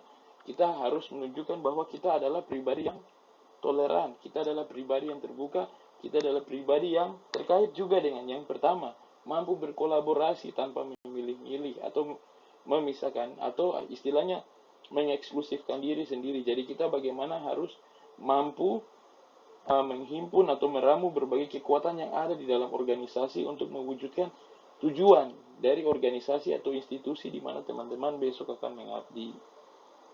Nah, kemudian bagian selanjutnya sehubungan dengan teknologi informasi dan komunikasi.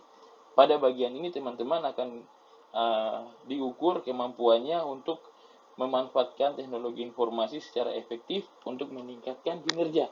Nah, sebagaimana kita ketahui, teknologi saat ini adalah sesuatu yang diciptakan untuk mempermudah pekerjaan manusia. Dengan kata lain, kita harus bisa memanfaatkan teknologi sebaik mungkin untuk meningkatkan performa kerja kita. Jadi bagaimana kita memanfaatkan teknologi juga harus nampak, apalagi dengan kebijakan-kebijakan pemerintah saat ini yang mengedepankan bagaimana memanfaatkan sistem pemerintahan berbasis elektronik menuju ke digital governance atau pemerintahan berbasis digital. Jadi teman-teman mungkin bisa simak di berbagai berita bagaimana kita mengimplementasikan teknologi informasi saat ini dalam sektor pemerintahan yang kemudian teman-teman akan arungi bersama-sama.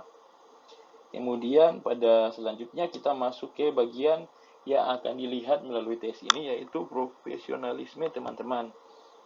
Tujuannya adalah mampu melaksanakan tugas dan fungsi sesuai dengan tuntutan jabatan.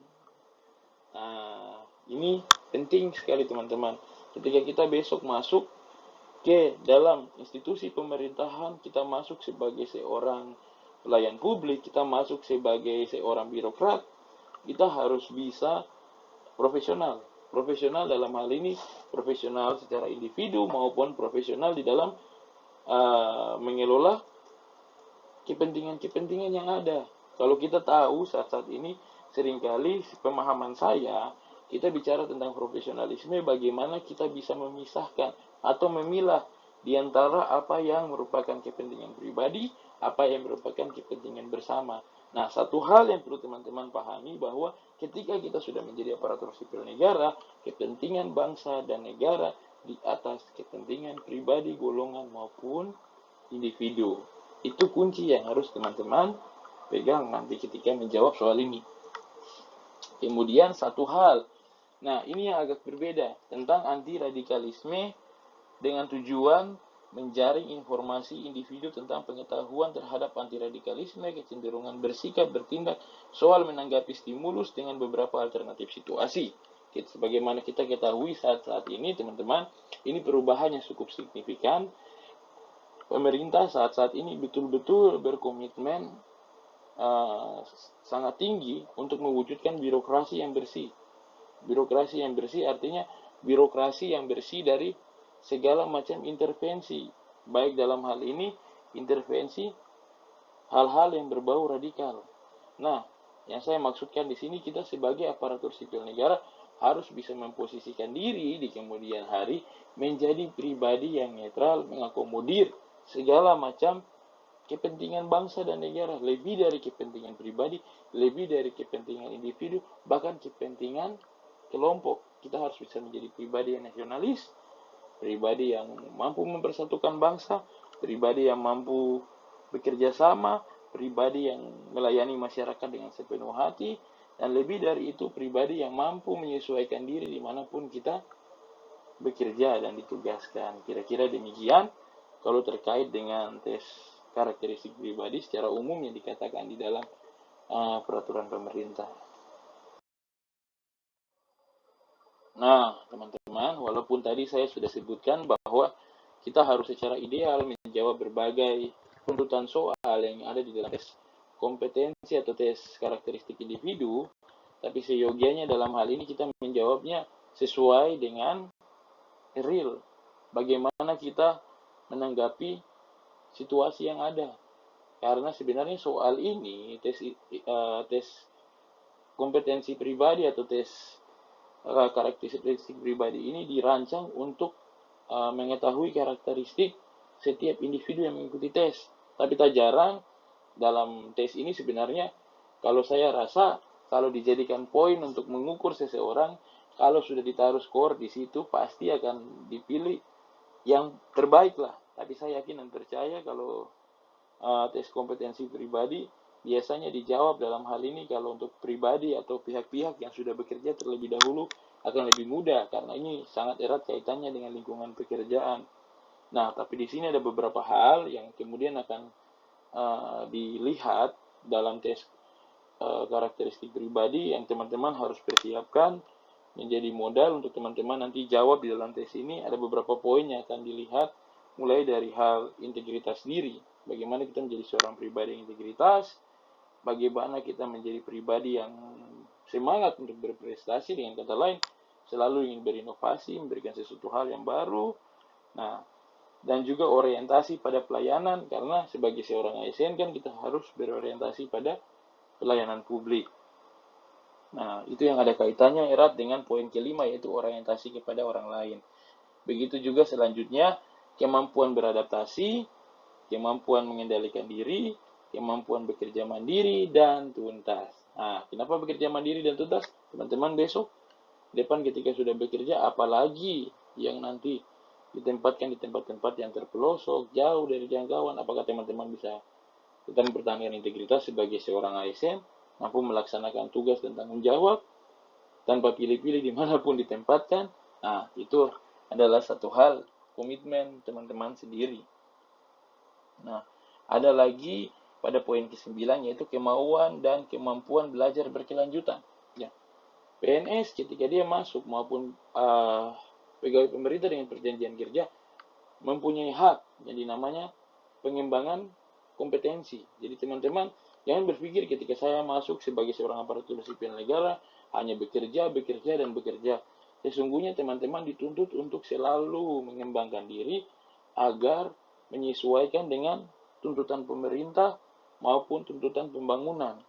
Karena sesungguhnya dari tahun ke tahun pemerintahan yang ada berkembang menyesuaikan diri dengan tuntutan zaman. Berbagai hal terjadi, jadi teman-teman harus betul-betul menyesuaikan diri dengan perkembangan yang ada. Nah, kembali lagi poin ke-10, bekerja sama dengan kelompok sebagaimana yang sudah saya sampaikan sebelumnya, dan juga poin yang ke-11 yang akan ditelah dari teman-teman sekalian adalah kemampuan teman-teman untuk menggerakkan serta mengkoordinasi orang. Tadi sudah bagus. Secara individu kita integritas, kita tinggi, kita bersemangat untuk berprestasi, mengembangkan diri, kita pribadi yang inovasi, sangat tinggi, kita berorientasi pada pelayanan, kita beradaptasi, kita mampu mengendalikan diri, kita mampu bekerja dengan mandiri. Tetapi terlebih dari itu, teman-teman, ke depannya juga kan pasti tidak selamanya hanya di situ-situ saja. Teman-teman akan mendapat posisi di mana harus mampu mengkoordinasikan, mampu memanage, atau dengan kata lain mengendalikan dan memastikan orang-orang yang berada di sekitar teman-teman melaksanakan target organisasi, atau dalam hal ini kalau teman-teman besok jadi pejabat struktural, bagaimana teman-teman bisa melaksanakan fungsi manajerial dengan sebaik-baiknya. Mungkin kira-kira demikian yang dapat saya sampaikan terkait dengan substansi yang ada di dalam tes kompetensi atau karakteristik pribadi. Ya, pada bagian selanjutnya kita bicara tentang apa itu perbedaan mendasar dari seleksi kompetensi dasar dan SKB. Kalau kita bicara tentang seleksi kompetensi dasar, rata-rata formatnya sama dan bentuknya tadi sudah saya sampaikan sebelumnya sebagai gambaran untuk teman-teman. Ada tes wawasan kebangsaan di situ, ada tes intelijensi umum di situ, ada tes karakteristik atau kompetensi pribadi di situ. Itu 3 poin yang ada dan rata-rata itu berurutan. Bagian awalnya pasti tes wawasan kebangsaan, kemudian bagian tengahnya adalah tes intelijensi umum, pada bagian akhirnya adalah tes karakteristik pribadi. Namun, ketika kalau bicara tentang SKB atau tes kompetensi bidang, itu lebih pada bagaimana teman-teman ketika bekerja menduduki jabatan tersebut, apakah teman-teman sudah tahu jabatan itu tugas pokok fungsinya apa, hal-hal apa yang perlu teman-teman ketahui terkait dengan jabatan tersebut. Nah, hal yang simpel mungkin menjadi awalnya instansi apa yang teman-teman tuju, berarti ruang lingkup, sistem kerjanya yang ada di instansi tersebut. Kedua, jenis jabatan apa yang teman-teman nanti lamar. Nah, itu 2 hal yang wajib teman-teman ketahui. Karena kalau soal seleksi kompetensi bidang, biasanya sumbernya dari situ. Yaitu pertama, informasi terkait instansi yang hendak teman-teman lamar besok, maupun jenis jabatan yang teman-teman hendak lamar. Ada 2 jenis jabatan, teman-teman. Jabatan fungsional umum atau jabatan fungsional tertentu. Masing-masing sudah tentu membutuhkan kemampuan atau kompetensi yang berbeda-beda. Kalau kita bicara dalam konteks seleksi kompetensi bidang, sudah tentu substansinya berbicara tentang hal tersebut. Apa tugas jabatan yang besok teman-teman akan lamar ini, serta ruang lingkup instansinya berbicara tentang apa saja pekerjaannya, bentuk instansinya, apa istilahnya proses bisnis, atau hal-hal apa saja yang dilakukan oleh instansi tersebut. Hal ini juga yang kemudian membentuk seleksi kompetensi bidang itu menjadi berbeda dengan yang tadi seleksi kompetensi dasar. Kalau kompetensi dasar rata-rata dan sebenarnya dilakukan selama ini hanyalah tertulis, tapi kalau kompetensi bidang tergantung dari instansi yang hendak menerima teman-teman sekalian. Kalau di sini ada beberapa bentuk yang mungkin muncul kalau tes seleksi kompetensi bidang, biasanya di situ ada psikotes, ada tes potensi akademik, tes kemampuan bahasa asing, tes kesehatan jiwa, tes kesehatan jasmani, tes praktik kerja, uji penambahan nilai, sertifikat kompetensi, wawancara, dan sebagainya. Tergantung dari instansi apa yang teman-teman tuju. Masuk pada bagian selanjutnya, yaitu ketentuan umum. Kalau kita bicara tentang ketentuan umum pelaksanaan seleksi kompetensi dasar, biasanya menggunakan komputer assisted test yang ada di BKN. Biasanya durasi waktu yang diberikan adalah 100 menit, tapi ini tidak menutup kemungkinan, tergantung dari pemberlakuannya di mana.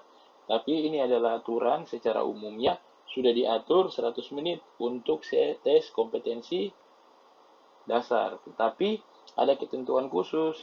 Nah, di dalam aturan teknisnya kalau teman-teman baca sampai dengan selesai pada bagian akhirnya situ juga dikatakan bahwa ada kebijakan khusus untuk para disabilitas. Dengan kata lain, teman-teman, dalam seleksi penerimaan CPNS maupun P3K ini betul-betul humanis. Dalam artian mempertimbangkan kemampuan maupun posisi, artinya posisi dari yang mengikuti tes. Kalau dia adalah pribadi yang berkebutuhan khusus, artinya mungkin penyandang disabilitas dan sebagainya, mereka akan diberikan ketentuan tersendiri. Itu juga sudah diatur dalam juknisnya.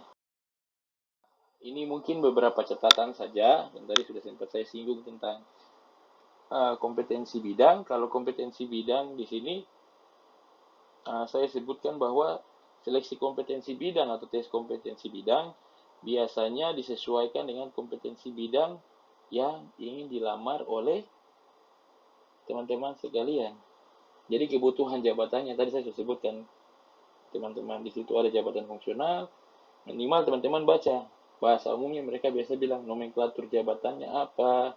Kalau mungkin teman-teman masuk di instansi mana, baca bentuk organisasinya bagaimana, sistem kerjanya bagaimana, istilahnya apa yang dilayani, istilahnya di situ.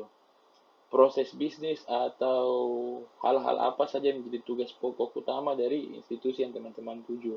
Kemudian catatan selanjutnya, materi SKB untuk jabatan pelaksana bersifat teknis dapat menggunakan soal SKB yang sesuai atau masih satu rumpun dengan jabatan fungsional terkait. Artinya apa, teman-teman?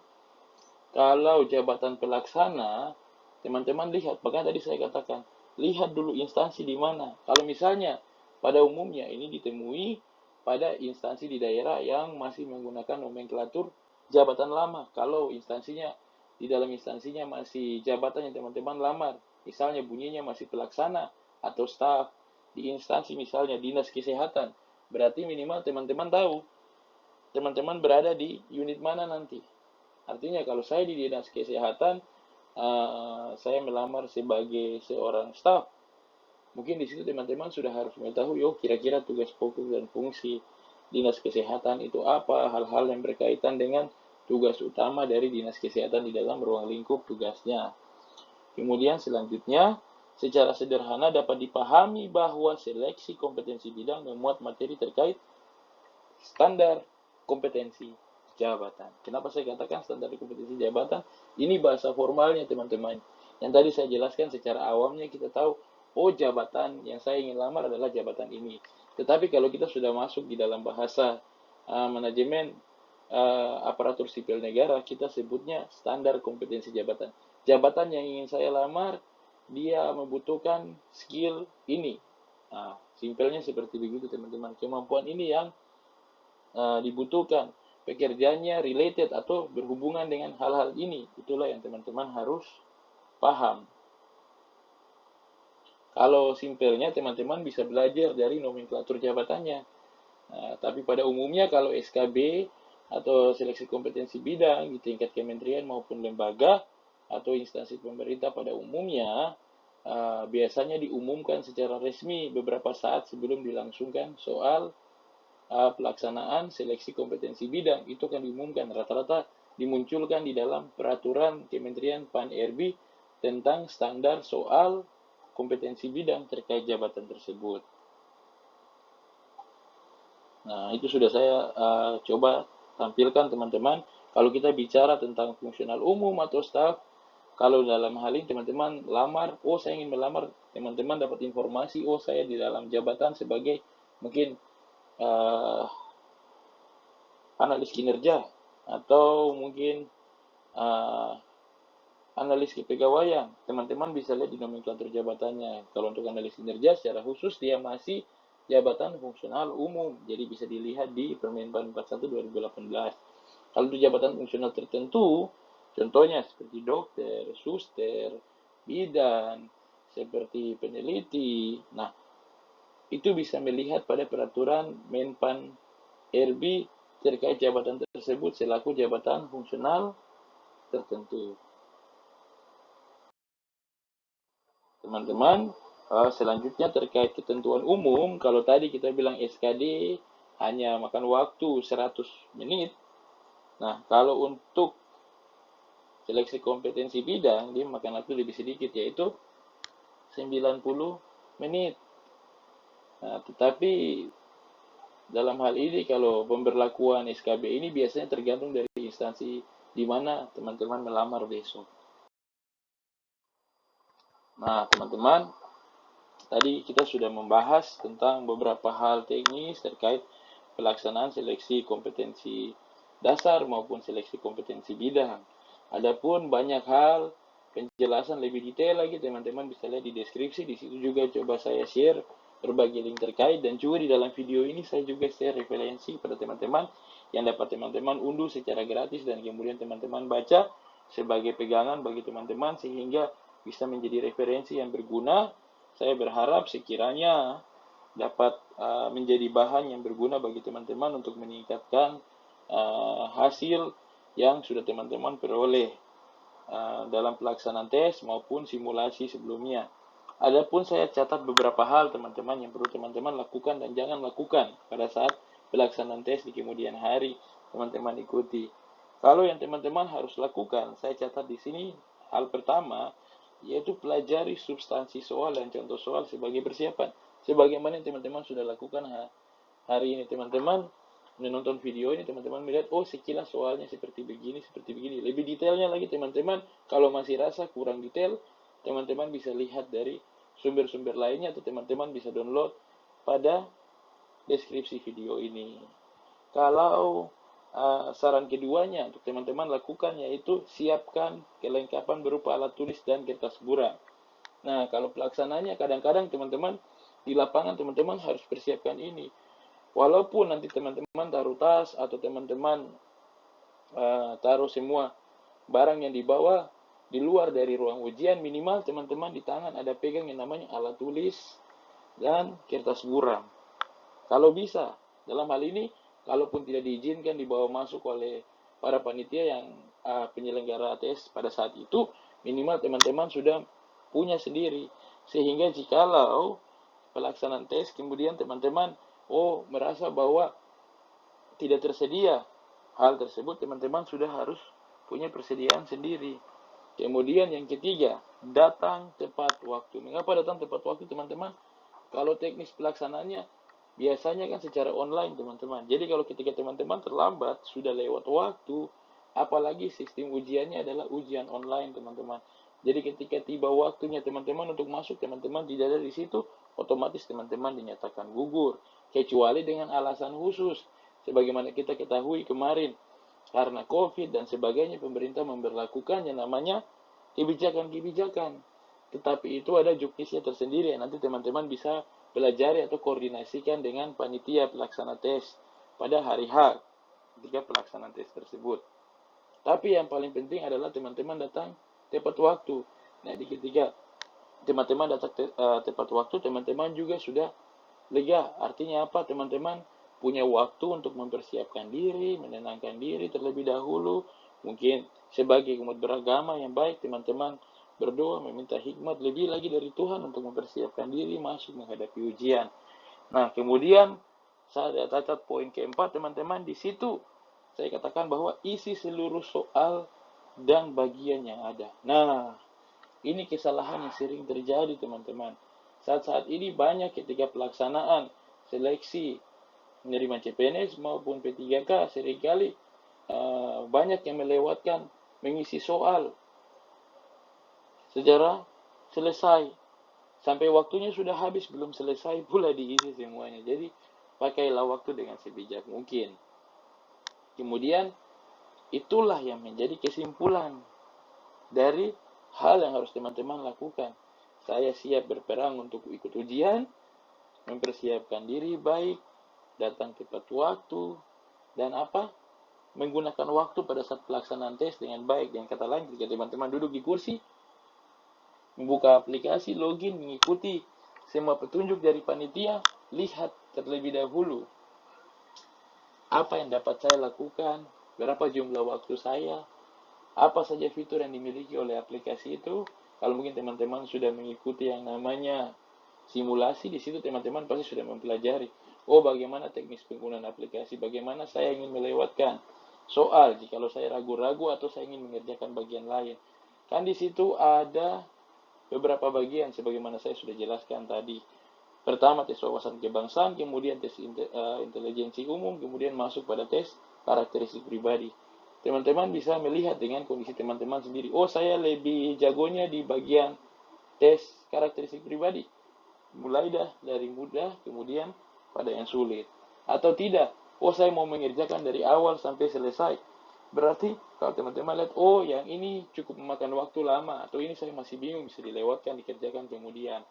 Jadi pertama teman-teman duduk di kursi, perhatikan kemudian cara penggunaan aplikasinya bagaimana, di mana saya dapat melihat timer atau penghitung waktu yang tersisa ketika mengisi soal. Itu hal yang simple yang teman-teman dapat lakukan.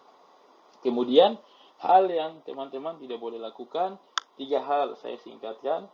Pertama, jangan membuang-buang waktu di butir soal yang sulit, tetapi lewatkan untuk dikerjakan kemudian. Mengapa demikian teman-teman? Hal yang dahulunya kita pikir mudah, tiba-tiba dia menjadi sulit. Karena apa teman-teman? Kita mengerjakan di detik-detik terakhir. Kita sudah di bawah tekanan, waktu sudah mau habis, karena kita tidak hati-hati dari awal mengerjakan, manajemen waktu kita parah, sehingga pada akhirnya hal yang harusnya dapat kita jawab dengan mudah menjadi sulit. Karena kita sendiri tidak mengatur waktu dengan baik dalam mengerjakan soal tersebut. Makanya tadi saya katakan hal yang harus dilakukan ketika duduk, lihat komputer, lihat timer waktunya, berapa banyak waktu yang saya miliki dan gunakan dengan sebaik-baiknya.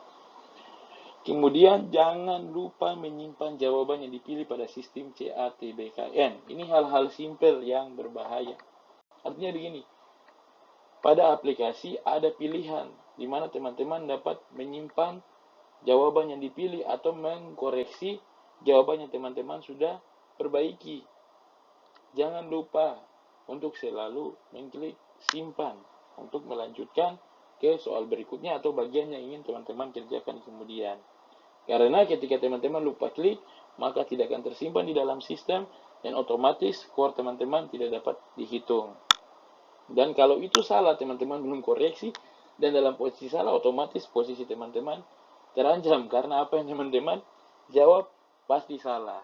Oke, kemudian hal ketiga yang teman-teman tidak boleh lakukan adalah tidak melihat tampilan pada aplikasi chat BKN. Tidak boleh tidak melakukan ini. Maksudnya apa? Jangan sampai teman-teman tidak lihat berapa banyak waktu yang dimiliki. Timer yang ada di aplikasi, teman-teman wajib tahu posisinya di situ. Teman-teman jadikan itu patokan untuk teman-teman memanfaatkan waktu sebaik-baiknya. Percuma teman-teman sudah belajar dengan luar biasa, mempersiapkan diri dengan luar biasa, tapi manajemen waktu parah.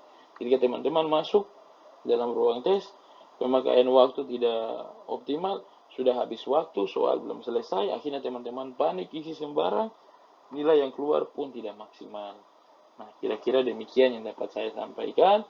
Saya harap teman-teman dengan hal yang sederhana ini teman-teman dapat menjadikan acuan atau referensi. Kalau teman-teman rasa saya kurang optimal dalam menjelaskan, saya juga mohon maaf. Di sini saya coba menjelaskan secara umum, kira-kira gambaran tesnya akan jalan seperti bagaimana. Kemudian ini bukan merupakan jaminan bahwa akan sama persis, tapi ini adalah gambaran secara umum yang apa yang tertera di dalam peraturan terbaru sebagaimana saya sudah tampilkan pada bagian awal, yaitu tentang dasar pelaksanaan seleksi kompetensi dasar maupun seleksi kompetensi bidang. Kalau teman-teman ingin belajar lebih lagi, pada deskripsi video saya sudah masukkan beberapa materi, bahkan link yang langsung menuju ke video tutorial yang dapat teman-teman pelajari terkait teknis pengerjaan soal maupun hal-hal penting lainnya yang perlu teman-teman pahami. Adapun juga saya sertakan di dalam deskripsi video berbagai contoh soal yang dapat teman-teman jadikan bahan untuk latihan. Jadi semakin lama teman-teman belajar dengan jenis soal yang sama, semakin belajar lagi, maka teman-teman akan semakin baik untuk menghadapi soal yang sama di kemudian hari. Kira-kira demikian yang dapat saya sampaikan. Jikalau ada salah, jikalau ada kurang tepat ataupun ketidaksempurnaan dalam penyampaian tutorial ini. Saya secara pribadi mohon maaf sekiranya tutorial singkat ini dapat menjadi pencerahan untuk teman-teman sekalian agar mempersiapkan diri lebih baik ke depan lagi untuk menghadapi ujian. Kiranya Tuhan memberkati kita sekalian.